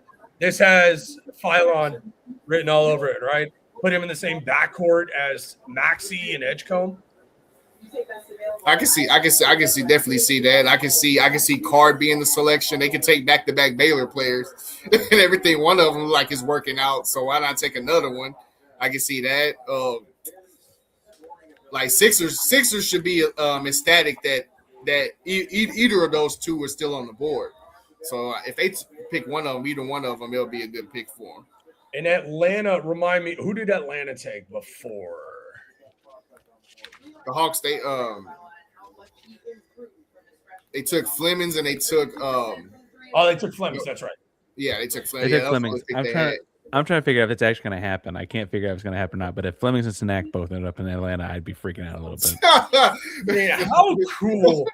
How cool would that be? Yeah, like, I mean, I'm still not rooting for Atlanta, but I guess they could be my East Coast or my. So, I know this is game. I assume this is a Miami-based show. I will say, and I will point out, like they don't play the Rockets a lot. It's funny because like all the current UH Cougars in the league is mostly on the Eastern Conference. Yeah, that's true. Because Quentin Grimes, you've got Shed is on the Raptors. Marcus Jarris Walker is on the Pacers. Marcus is in Detroit. Yeah, and so all of them is on the Eastern Conference. That makes them easier to root for. Yeah, and your Celtics are sitting at 27. Russ, you got your eye on somebody? You got your eye specifically on a guy? I've said it, Koa Pete. Oh yeah, I knew that. I knew that was coming out. You're staying at Koa Pete. Koa Pete, or I don't know how to say his last name. Zuby. You talking about Etcheford, Zuby? Oh, from St. John's. St. John's. So those are my two. Okay. I don't know if I'm a big fan of the sunglasses inside look from Isaiah Evans. I don't hate it. I also don't love it. Where was he sitting in proximity to the Darius A cup? Because that dude had a big piece of bling on, and the reflection might get you if you're not paying attention. Okay. So the Wilson basketball move was great. We didn't used to have these like gold Spaldings though. Back when we had, what is this a Wilson move? What's the Wilson gold basketball everywhere? I think so. It's a good point. Talk about a time to be alive and working for Michelob Ultra. That is the official beer of the World Cup and also of the courtside area for the NBA. Same thing. Look at that. Silver can't even pronounce the dance. There it is. Okay. Yeah. Silver can't even get his words out. And what's interesting here with the pick of Phylon, my pro com for him is ironically Tyrese Maxey. I think the kid's a flat out star. This is one of the picks that I look at, and this has because Alfred, they've got Brett, what's his name, Myers, now working in their front office. What's his name? The GM, the goofy looking guy. He's also got a real punchable looking face. Used to work in Golden State. Nick's got some anger tonight. Do what? We got some anger tonight, man. Try to use it. Oh, yeah. Listen, anytime that the Rockets are just sitting back and doing nothing, yes, I do have quite some anger. Russ, thank you for bringing that up. I like this pick a lot. Oh yeah. Fallon, yeah. Sixers should be ecstatic. He was still on the board, and Fallon is the perfect situation of like coming back as a freshman and you benefiting because he nowhere near was ready last year, and he comes back to Alabama as a sophomore and he gets drafted around. So he should be ecstatic that he's in a good situation right now. Anybody else seeing these chains that they have on the side of the draft tag with the logo? Yeah, and that's the reason. And the crazy part is, as you can see, I collect I get almost every year draft caps. I had to pass on the one this year because it was so awful, like god awful. Are we worried for Philadelphia at all that Phylon's 6'4" and Maxi's 6'2"? Can they play both guys? I mean, I think they can. Yeah, probably. I think and you have Edgecombe at the 3. I mean, that's a nasty little 1-2-3. They're all fast. They can all score. And they're athletic. Yeah. So I think that definitely. I think Fallon can play off the ball, and everything. I'm glad they showed that graphic because as a freshman, he know where Neil was ready to come out, and then he comes back as a sophomore and see what he did as a sophomore. But yeah. It does probably mean they're moving my man Quentin Grimes, though, right? They're probably not holding on to them. Shit, I wouldn't mind Quentin Grimes in Houston. Yeah, I wouldn't mind that. I would not mind that one bit. Parker, here is your chance. You want to talk about a absolutely must listen to Locked On Cougs tomorrow if Atlanta drafts both Kingston Flemings and Chris Senac Jr. I mean, you talk about a must-listen to episode. I can't believe they might actually. I guess it was always conceptually possible, right? But I didn't really think Senac would kind of fall this far. I knew he was like mocked in this range, but I guess it could really happen. They need a center. He's kind of a stretch big. We'll see. I think that the interesting thing is like there's been several guys. We haven't. I mean, Cam Carr's available too, right? So like. At some point, I guess Cam Carr goes. I don't think he fits in Atlanta. They got Jalen Johnson, right? I don't know, man. Yeah, I mean, it's interesting here because in the chat, Steve is saying give the Knicks Ejiofor from St. John's because he could just be a plug and play guy for. If they do end up losing Robinson, which I think that they will, him and his massive truck that he has in Knicks colors, he's going to have to get that thing repainted if that happens, which is going to be a tad awkward. But that could be a really cool story if they do end up taking Senac here. I just hope we don't go to the Lakers. Please no. Please no. My God! I mean, there's. When I think the Lakers. This board looks great for the Knicks. Yeah, you won a title, and hey, congrats! You're about to get a hell of a basketball player. Yeah, congrats. I guess Swain went earlier. Steinbach went earlier. Yeah, guys that went earlier than I would have thought. Yeah, I mean, and this could also be, just interested. Any surprises tonight outside of Johnson going to Michigan? I mean, I think a lot of the prospects are the guys that we've thought would go. Nothing too crazy. I think it's been I'm not going to say chalk draft, but, not a ton of surprises, Russ. Phylon dropping. Yeah, Phylon dropping. Yeah. I mean, the Johnson one's the obvious one. That was a reach that I didn't see filing this far down being, what we've had a handful of guards before him. Yeah. No, that's good. That's a good point. I mean, right now, like I had Pete at 18, I got Cam Carr at 20, CNAC at 22. You still got Isaiah Evans on the board from Duke too. I think it's a tad early for Isaiah Evans. Tad? It is going to be awkward. I don't know if y'all love this as much as I do, but I love, like, tonight they sent out 24 invitations to guys to come to the green room. I love guys being invited to the green room and don't get drafted. That's sick. You're like, I love watching the Aaron Rodgers effect where they just sit there and mull it over all day long. Absolutely. Like, I want the awkward, pissed off. Another Rashard Lewis situation. Oh man, I love it. Dude, I talk about a guy who I haven't heard his name in a while. Rashard Lewis is a bad man. Yeah, and we passed on him 3 times too. I still don't care why. Pick us in. I can't wait. I want to see Parker's face if this happens, because I mean, just elated, I would imagine. They just relaxed off the green room. They got the dude eating a slice of pizza in the dang draft room. Who's eating a slice of pizza? Pick is in. The dude was like, "You want some?" Like, you see the dude passing the box. Yep, Atlanta just looks pissed. Oh my goodness. There's not one happy person in that entire room.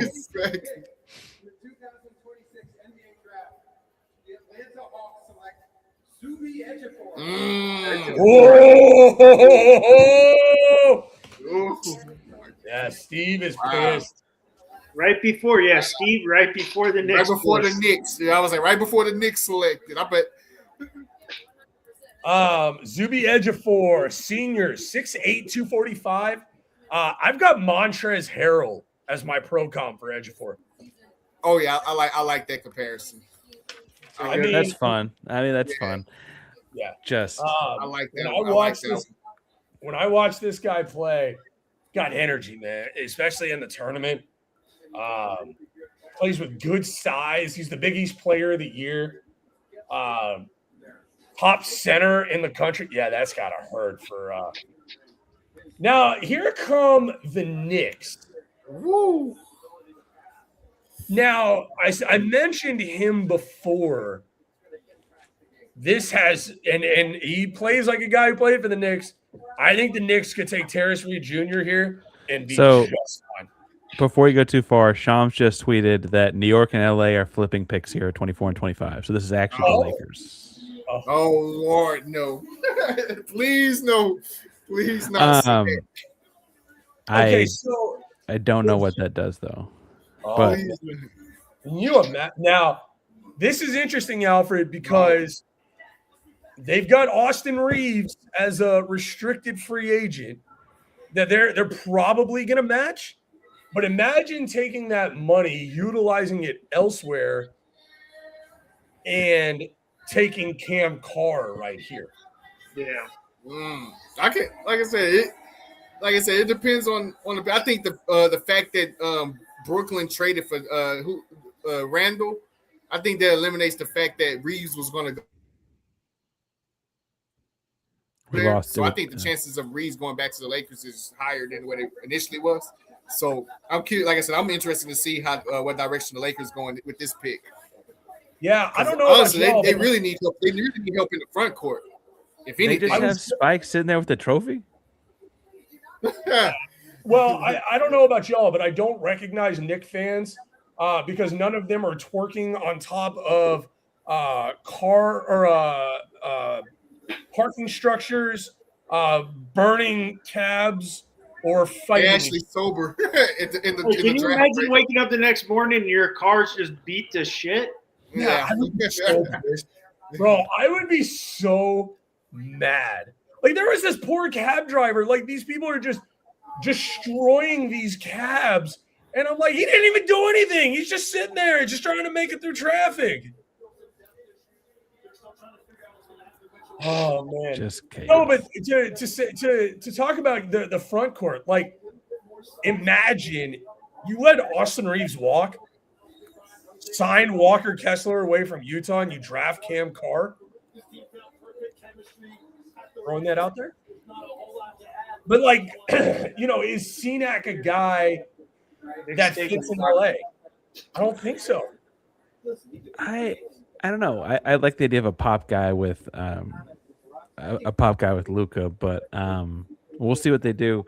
I weirdly feel like though we're kind of running at it. So like, I don't think he's going to the Nugs. Boston. You like him in Boston, Russ? I take him in Boston.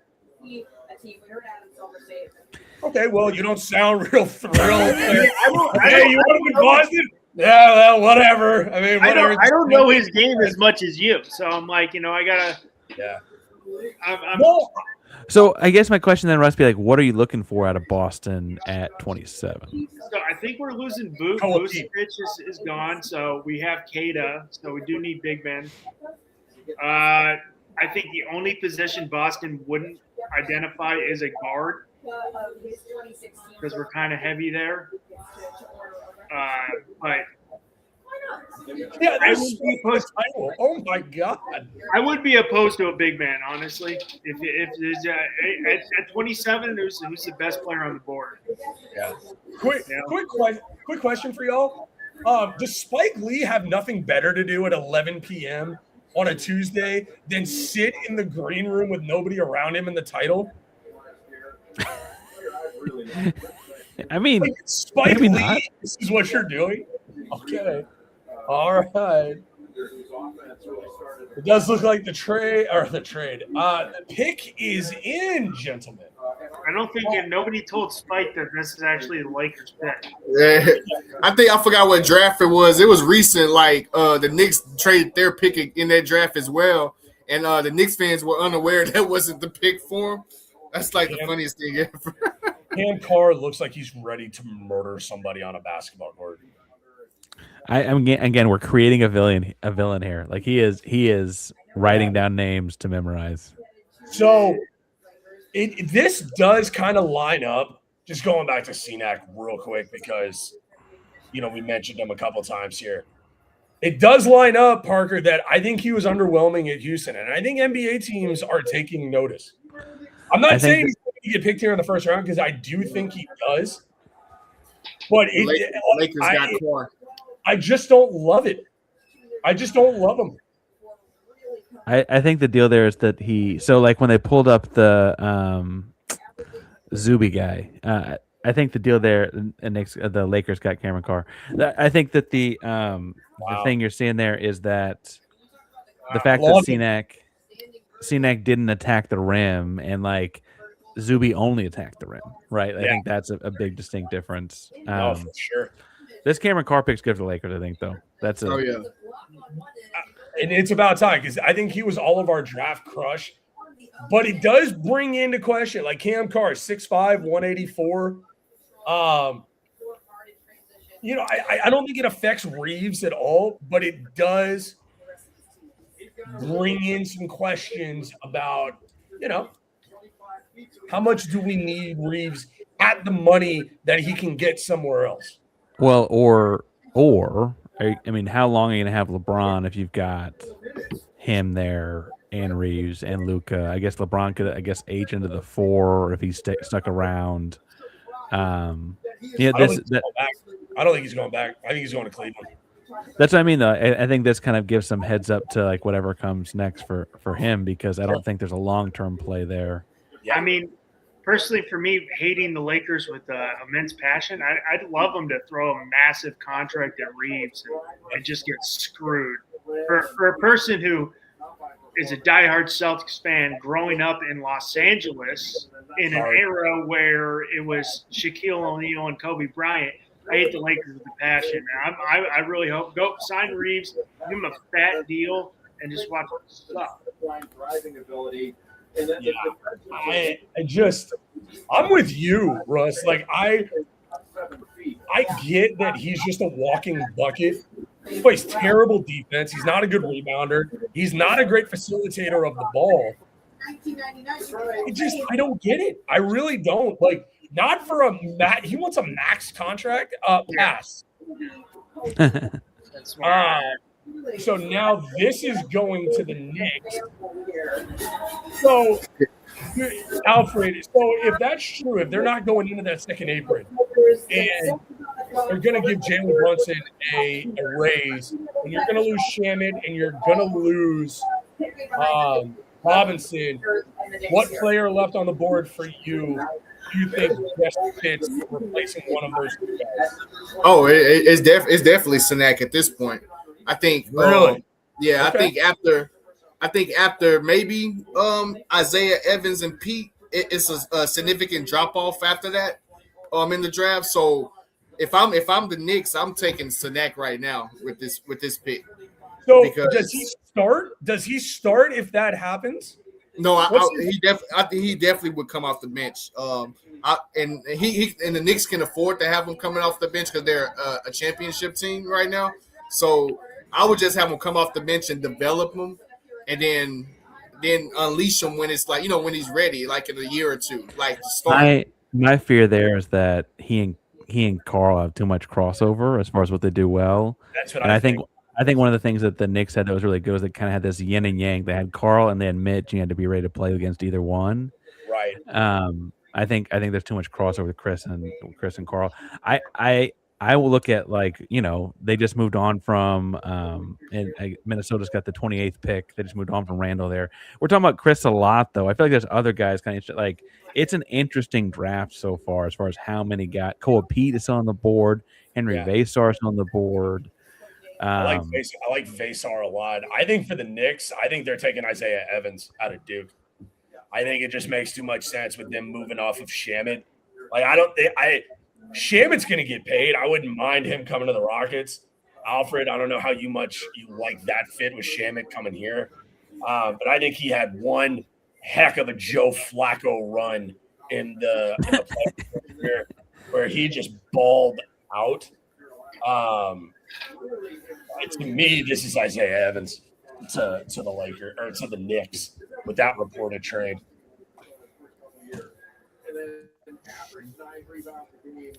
Oh, so Isaiah Evans over? I guess he's only like wing because I think of Cole Pete kind of as a wing, but he's also a forward.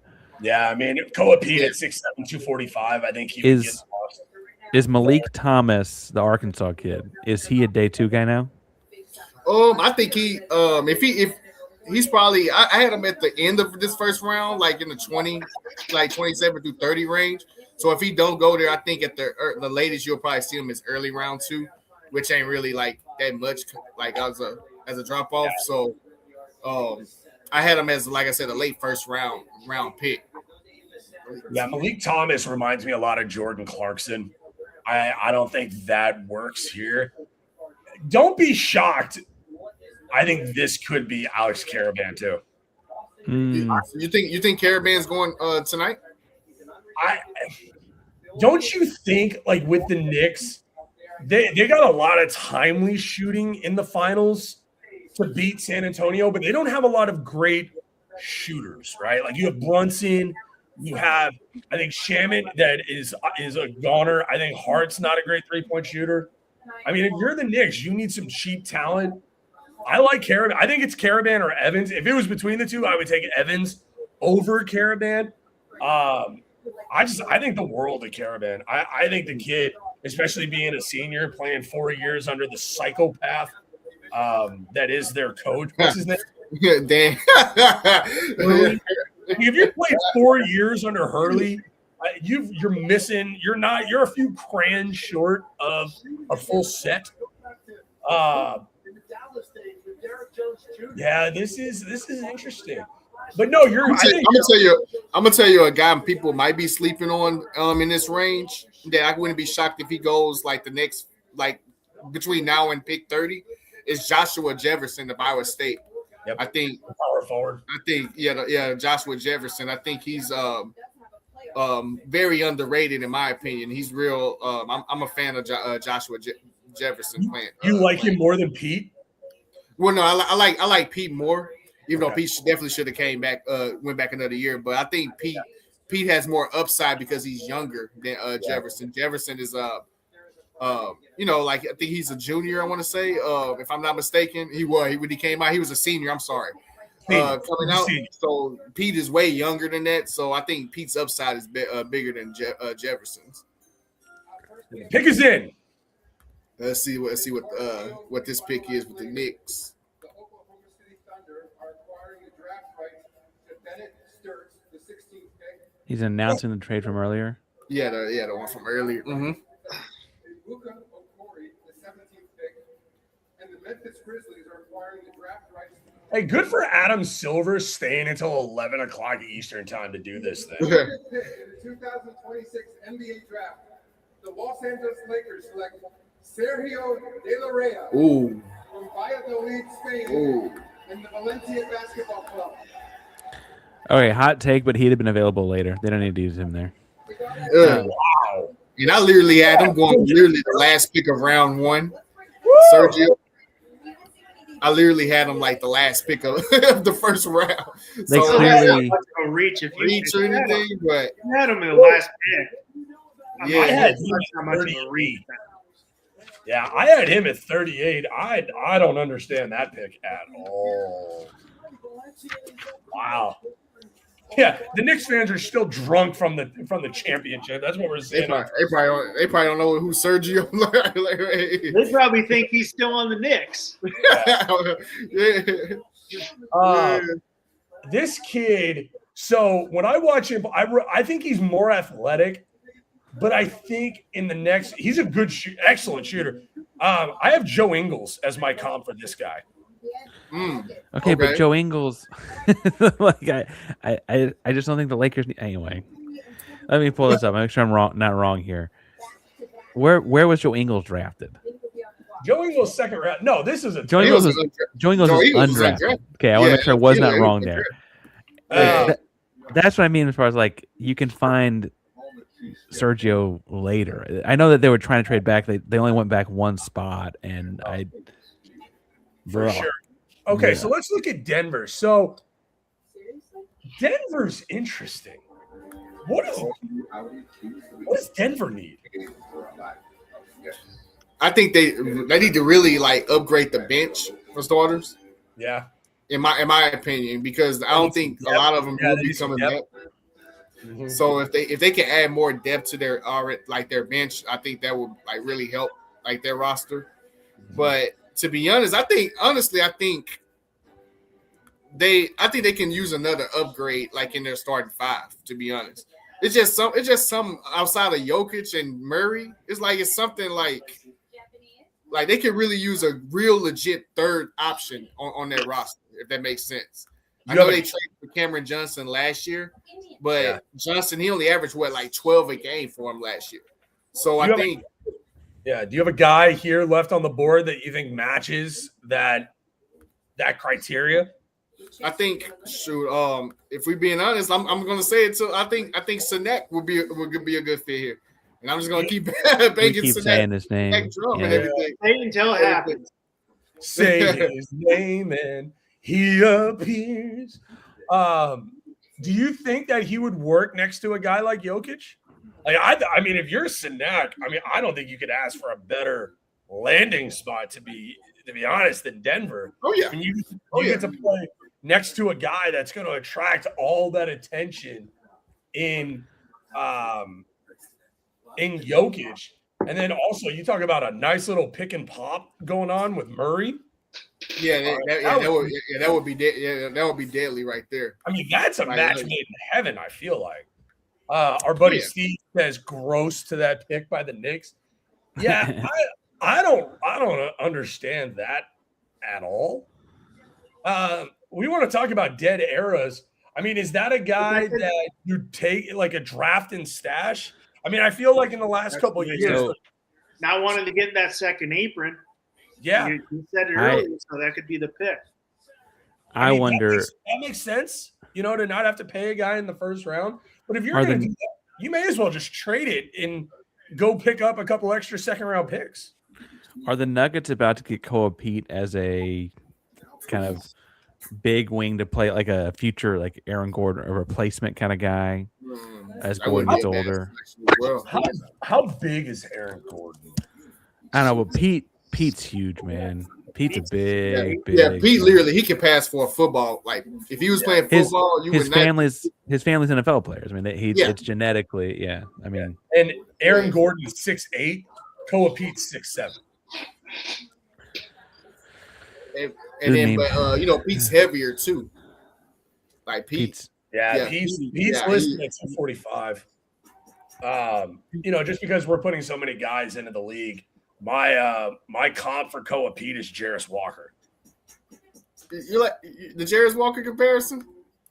Mine's Julius Randle. Okay. But see, like Randall's nasty. I would say, like, whatever you want to say about Julius Randle from like how good he is or whatever, he's 26th overall pick would be pretty good to get Julius Randle. For sure. No, you're not wrong. It's pretty good. I had when I was like really like digging into Pete like after the season, I think the comparison that stood out to me the most was it's either Draymond or Trevor Booker. Not sure if you remember Trevor Booker on the Wizards. Yeah. Everything. Like I can see tough. like that was that's what that stood out to me with Pete when I was like really studying him after the season. I seen him mostly in Big 12 play, but his very first game, I was a huge fan of Pete in his very first game when he played. So it's like, so Pete would be a good selection too. I just find it funny when they show the war rooms. The war rooms reactions is freaking hilarious. Yeah. Do y'all think that if they took the NBA draft on the road like the NFL draft, that I don't think it would attract it wouldn't the audience.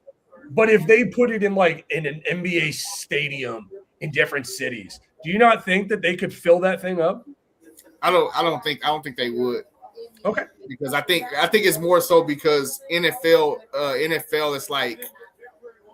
it's like way more NFL fans than NBA fans to an extent. Oh, for sure. Yeah. And then the draft, like, NBA, how NBA is like a star-driven league, like draft-wise. So, like, NFL, like, you can get a star so many points in the draft and everything, so people follow the NFL draft more than NBA. So that's why I feel like I don't think it wouldn't attract a lot of fans going to different cities for the NBA draft.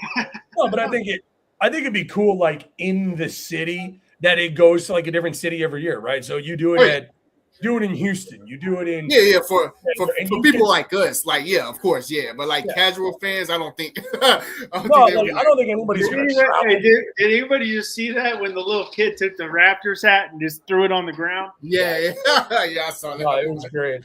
I saw that. So Denver took Terrace Reed and is trading him to San Antonio. Oh, so San Antonio's getting Quinnis and Reed. That's what Shams just tweeted. Whoa. They're going for some. Wow. That's some beef. Yeah. But I guess so. Wow. That's some real beef. You like that? You like that move, Russ? I love that move. Yeah, I think they need some physicality. They need some physicality for sure. So, Russ, you watch more pro basketball than I do. I think that it looks like to me they said, hey, we were really close to winning this whole thing. We needed one thing. Let's get as many of those guys as we can. Figure out. I think that the Spurs are really young. If you watch that final, they had no pace of play. They came out so hot, firing on all cylinders. Nick sat back in that time, and they were up 20 points in the first quarter half the time. And then the Knicks would just sit back and chip away. I don't know. I might be in the minority, and I probably am. I think Wemby needs to change his game up. I'm sorry. He did not impress me. It is fascinating. I think you're right. I think it is fascinating that they identified not one but two guys who played zero offense. And they're like, yeah, we'll take both. We'll take both in San Antonio. Why not? Well, and it's like clearly they can't both play. Oh wait, and- so the 26th pick just basically went for the 35th pick in 2 seconds. Yeah. So if Rafael Stone don't go right now and trade up in round 1, like literally, if that's all it took. It's I mean, because is there a guy in the it's it first didn't round want that you would to. trade up for, Alfred? Oh, if he trades up between now and pick 30, oh yeah, I'll trade up for Sinek at this point. Well, I mean, so the Rockets are at 39. I mean, if they go from 39 to They got a 50-something too if they wanted to package them. yeah, I mean, And then they have future seconds like they might be valuable like next year. Cause the new lottery rules. I don't mean to move on past the Rockets talk, but we got 3 minutes and Russ is on the clock here. Russ, who do you want Boston to get here? Because I feel like we all feel like there's something. I mean, it's the one name on the board. It's Pete or Sinek. You want a forward though, like a 4? Yeah, I want size. I don't need the guard. So of those two, I'd be happy. I was expecting, honestly, I've said Pete. The year Jaime Jaquez, I watched a lot of Jaime Jaquez at UCLA. I loved him because I was living in California at that time. I knew in my heart the Celtics were right below the Heat. I go, watch, he's going to go right above us. And he did. I was just not trying to put it in the atmosphere that I thought Pete was going to go to Denver there. Like those are my two guys I want. I want size. And do you think there's any way they hold on to both Tatum and Brown? No. I think Brown is I think more than likely they're going to trade Brown. But you don't feel like you need to replace that with a wing or something. You're looking for size anyway. Size, yeah. I think they end up trading Brown. I think Houston's a good one. I think my dark horse for Brown is LA, the Clippers. You think at all losing Vucevic that they look at the kid from North Carolina, the Bizarre kid? I think that's one too. Yeah, Visar's that's a good one, 7-footer. I mean, I liked his game. I think they need to get size, honestly. And losing Vucevic, definitely need some size up there. I mean, we got Pritchard, we got White. Yeah, this has to be one of 3 guys. I think Brown is. I think it's going to be in the next month or so. We're going to see a Brown trade. Do you think they'll have to include this pick in it? Because of the money or no? Could be because of the money. Because I mean, he's got like 52. A lot of money. So not a lot of teams can match that. So let me ask you a crazy question. How much would you absolutely despise a sign and trade centered around Austin Reeves and Jaylen Brown? I hate it. Okay. With a passion. I hate it with a passion. Okay. I could see the league forcing Jaylen Brown to the Lakers. I could. What a villain story. Atlanta, because he's from Atlanta. Like, it's interesting that I could so clearly see Jaylen Brown ending up in LA as a Laker. I just think with all the rumors surrounding Jaylen Brown in his career, this might have been the one that put him up. With the 27th pick in the 2026 NBA draft. You're welcome, Russ. Woo! Woo! I gotta watch baby. some more, but I mean, I trust you guys. I'll take it. Yes. I want his size, so I'll take it. Big guy, pro rebounder, good jump shot, and like I said, I think the fault is that he probably relies on it too much. Yeah. I like Boston a lot. My pro comp for him, Russ, is Jaren Jackson Jr. Oh God! No, well, hey, if he's Jaren Jackson Jr., I'll take that in a heartbeat. I think he got good value here at 27. I mean, I think he was slated for 18 to 25. And we know you got to jump off, Parker, because you got to do a video. I got to do a thing, yeah. Let me ask you this: Is this the first year ever U of H has had two guys go in the first round? No, because it was Sasser and Quinn just a couple years ago. Okay. Or Sasser and Jarris a couple years ago. I was going to say, was this the first year that two guys went in the first round under Sampson? It was Walker and Sasser. Okay. Yeah. I will say, I like Sinet's fit. It's clean. Yeah. It's clean. It's not flashy. It's clean. It's just classy. I like it.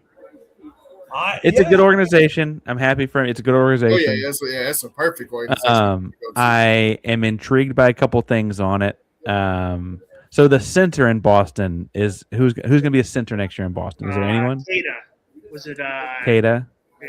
So that makes me wonder if they're going to play him more as a 5 or a 4. He's more of a 4 than he is a 5. I think the way he shoots from that on the arc is, yeah. I'm happy for him, though. I'm glad he went somewhere. All right, I'm going to hop off and do a little work on that. I don't know if I'll be back before the night's over, but I'll probably hop on tomorrow night, too, man. Oh, yeah. Okay. More than welcome anytime. Go Cougs, fellas. Go. Absolutely. Cougs. Oh, yeah. Forever. Yeah. And here comes the vertical that always throws me off. Now, you talk, and Parker brought up, and congrats, Russ, on. I like it. I wanted size, and they got size. You're getting a heck of a player. Looking at this board, Alfred, and Parker brought it up. There's some talent, man. Like, it doesn't happen every year in the draft where you can find, and I mean, legit talent in the second round.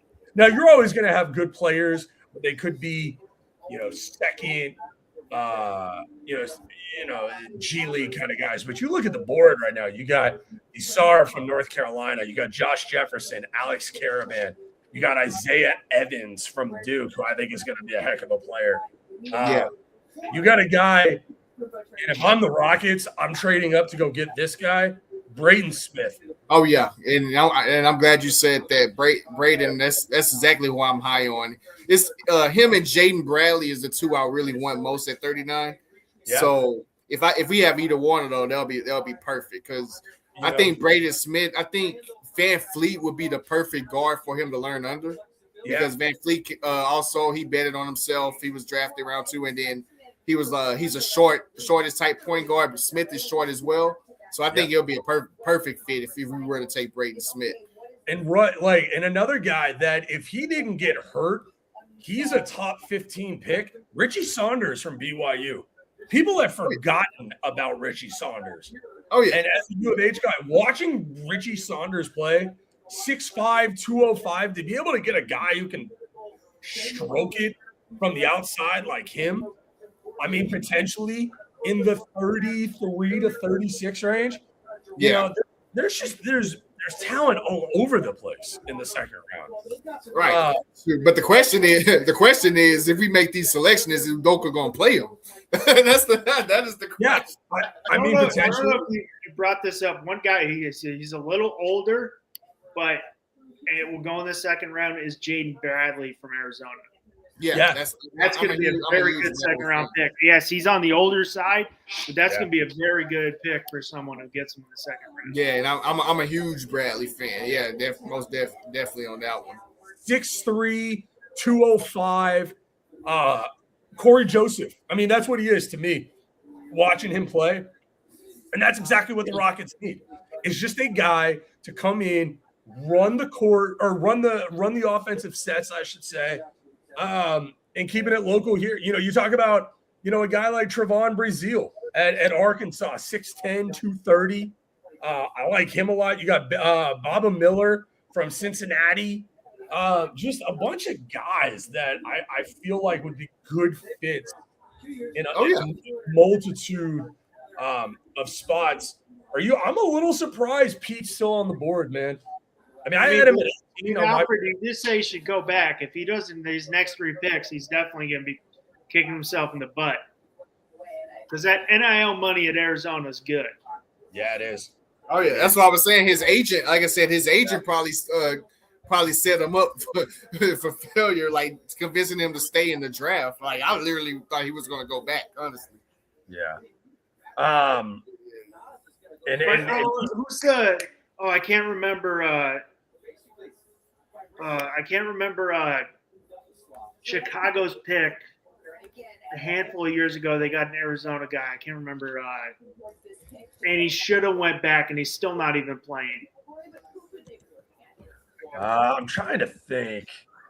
Was it Dalen Terry? Dalen Terry got drafted high, and he's still not. He should have went back, and he got picked after Torrey Eason. The Bulls. And is it in basketball? And I don't know if it's as much in football, but I do think it's highly prevalent in the NBA. It's so much about fit, right? Like, and depending on, fit on roster, but also organizationally. Like a perfect example to me is a guy like Kingston Flemings who goes to Atlanta, and I think playing with Quinn Snyder is going to benefit him.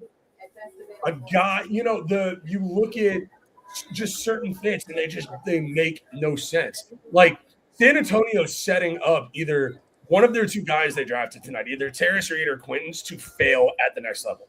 Because it's like, okay, one of these guys is going to play a lot, the other one's not, and they're going to eventually trade him. Like Kuminga and Moses, was it moved? Yeah. Both those guys in Golden State. Yeah. And so Brooklyn just made their selection. When a young man who decides, I mean, Brooklyn or Minnesota? Okay, so Minnesota just took Josh Jefferson. Yeah, because that pick is going to Brooklyn in the Randall trade. Okay, perfect.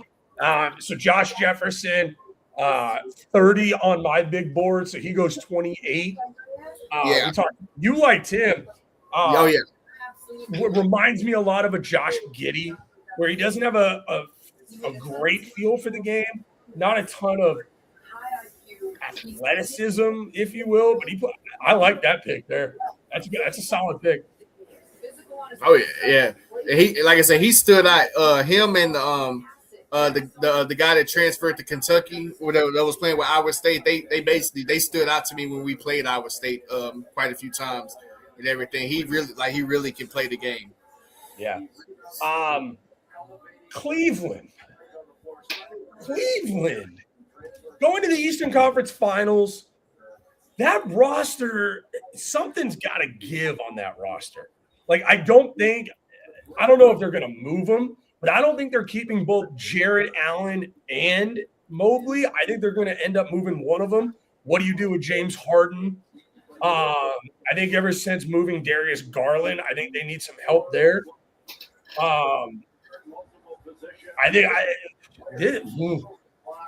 Wing, power forward, and shooting guard. I think that shooting guard is because of a guy like Harden. You like the Isaiah Evans fit here? Oh yeah. I can see that as well. Like I said, I had them. I believe I had them taking Malik Thomas, so he's a guard as well. So if they go guard anyway, like I said, it'll be a great selection. So either or is fine. Like I said, it's I think James Harden is going to come back next year. I think he's going to accept the player option and come back next year. So they can obviously use more depth and everything in the backcourt. So I think one of the guards, Isaiah Evans or Malik Thomas, I think would be the selection. Are you happy that we've moved off of the James Harden experiment, Alfred? Yeah, I did. I was happy that we did. I didn't want him back the second time. I know a few Rockets fans thought we should have got him instead of Van Fleet, but I just think that ship sailed, and we had him in his first stint. So it's like I don't really want a second stint with him and everything. So I kind of glad we kind of moved on for that and everything. Yeah, Russ, are you a Harden guy? You appreciate Harden for his greatness? I appreciate him for his scoring ability. I think he's great that way. Sometimes like his game just drives me absolutely nuts. That's fair. That's totally fair. I mean, I still think he's the second greatest Rocket of all time, and it's not close.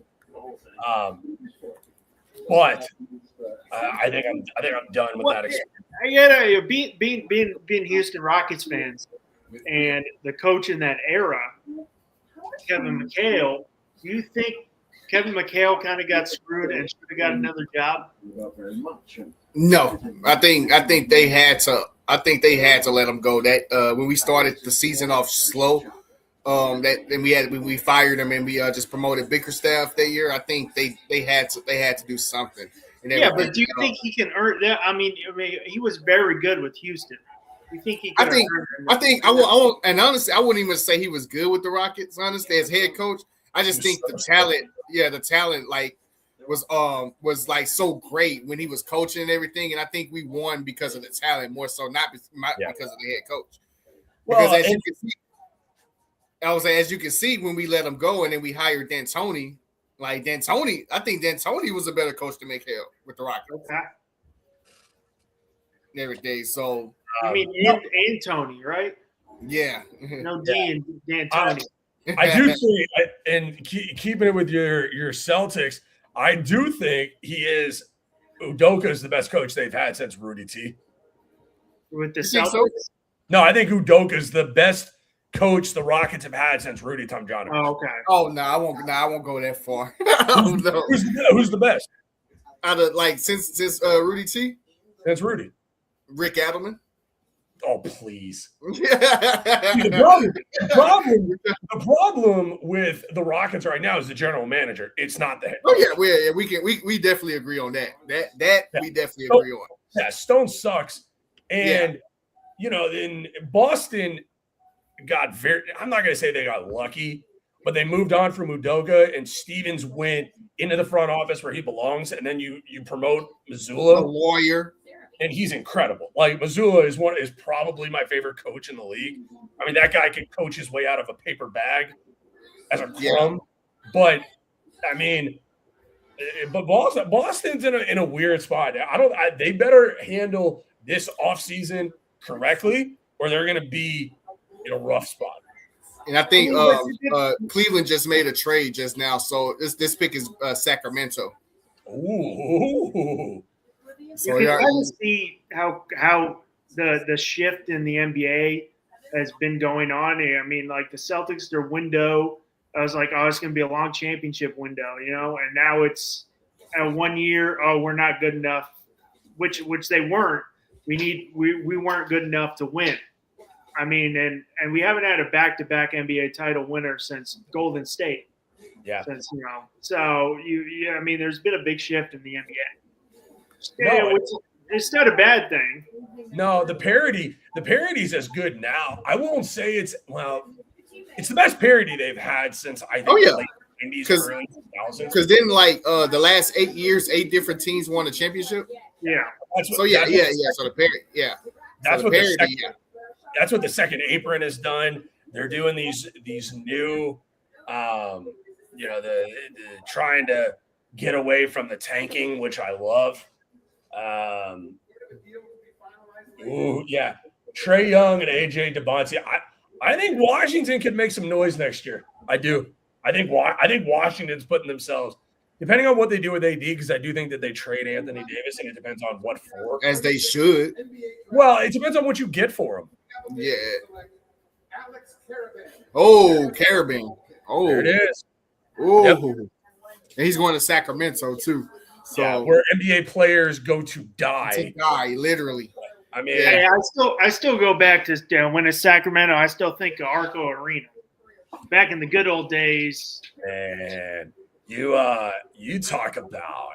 I mean, a loud arena. Well, you talk about a roster. Jason Williams, White Chocolate. You had you had Turkoglu. You had Chris Webber. They didn't have Jason Williams. Pager. Mike Bibby. Yeah, it was Bibby, Pager. No, but Jason Williams was on that team, wasn't he? It was the previous, regime. Okay. But they had Pager, Vladdy Divac, Doug Christie, Brad Miller. Doug Christie you had on that team. Brad. Yeah. he is one of the sleepers I have in this draft. Y'all, I love Caravan. I really do. I think the guy is just a winner. Like, I just think he makes winning plays. The two guys who come to mind with him, Jared Dudley and Jason Capono. Oh, I can see the Capano comparison. Oh no, I definitely can see that. No. Gentlemen, I would be remiss if I did not say, first of all, thank you all for joining. Oh yeah, no, anytime. yeah. Anytime. Had a great time with y'all. Oh yeah. Just to let everybody know, we are going to be doing this tomorrow as well. Oh yeah, we're round two. Round two. With the diehards. Yeah, we're going to be tomorrow's for the diehards, but we're going a strong 3.5 hours tonight. I mean, no breaks, no edits, nada, just straight ball, which I love. Thank you to the family at Finstar Sports Network for allowing us to do this. We are going to we got one more pick. We got Dallas on the clock. They took Maurice Johnson with their first round pick. Yeah. So I'm curious to see if they're going to go guard this time around, or if they're just check notes and I don't see any more Michigan players available. Yeah. So, I mean, I don't think they go another big, like you said. Isaiah Evans on the board here. Malik Thomas makes some noise here. Unfortunately, I think that Braden Smith could go right here too. Oh Lord, no. Depending on what this coaching regime is going to want to do with Kyrie Irving, I don't know if they want to keep Kyrie. I know that there is some rumors there about the anti-Semite being traded. Oh, sorry. What I meant was Kyrie Irving. The Dallas Mavericks select they took Lordy. Oh no. Whoa. Interesting. Hey, we've been getting height on that note. Oh my. Yeah, I mean, Lord have mercy. So on my big board, I have left 23 Henry Visar from North Carolina, the center, and I've got Isaiah Evans. So that is the end of round one. Once again, everybody, thank y'all so much for joining us here at the Finstar Sports Network. Make sure to follow. We'll make sure to post all the links so you guys can go back, watch us react to every single pick. Gentlemen, have a great rest of your evening. Tomorrow, again, live for every single pick. And until then, tomorrow night, same start time, 7 o'clock. For all you basketball crazies out there, we'll see you tomorrow. All right. Have a good night.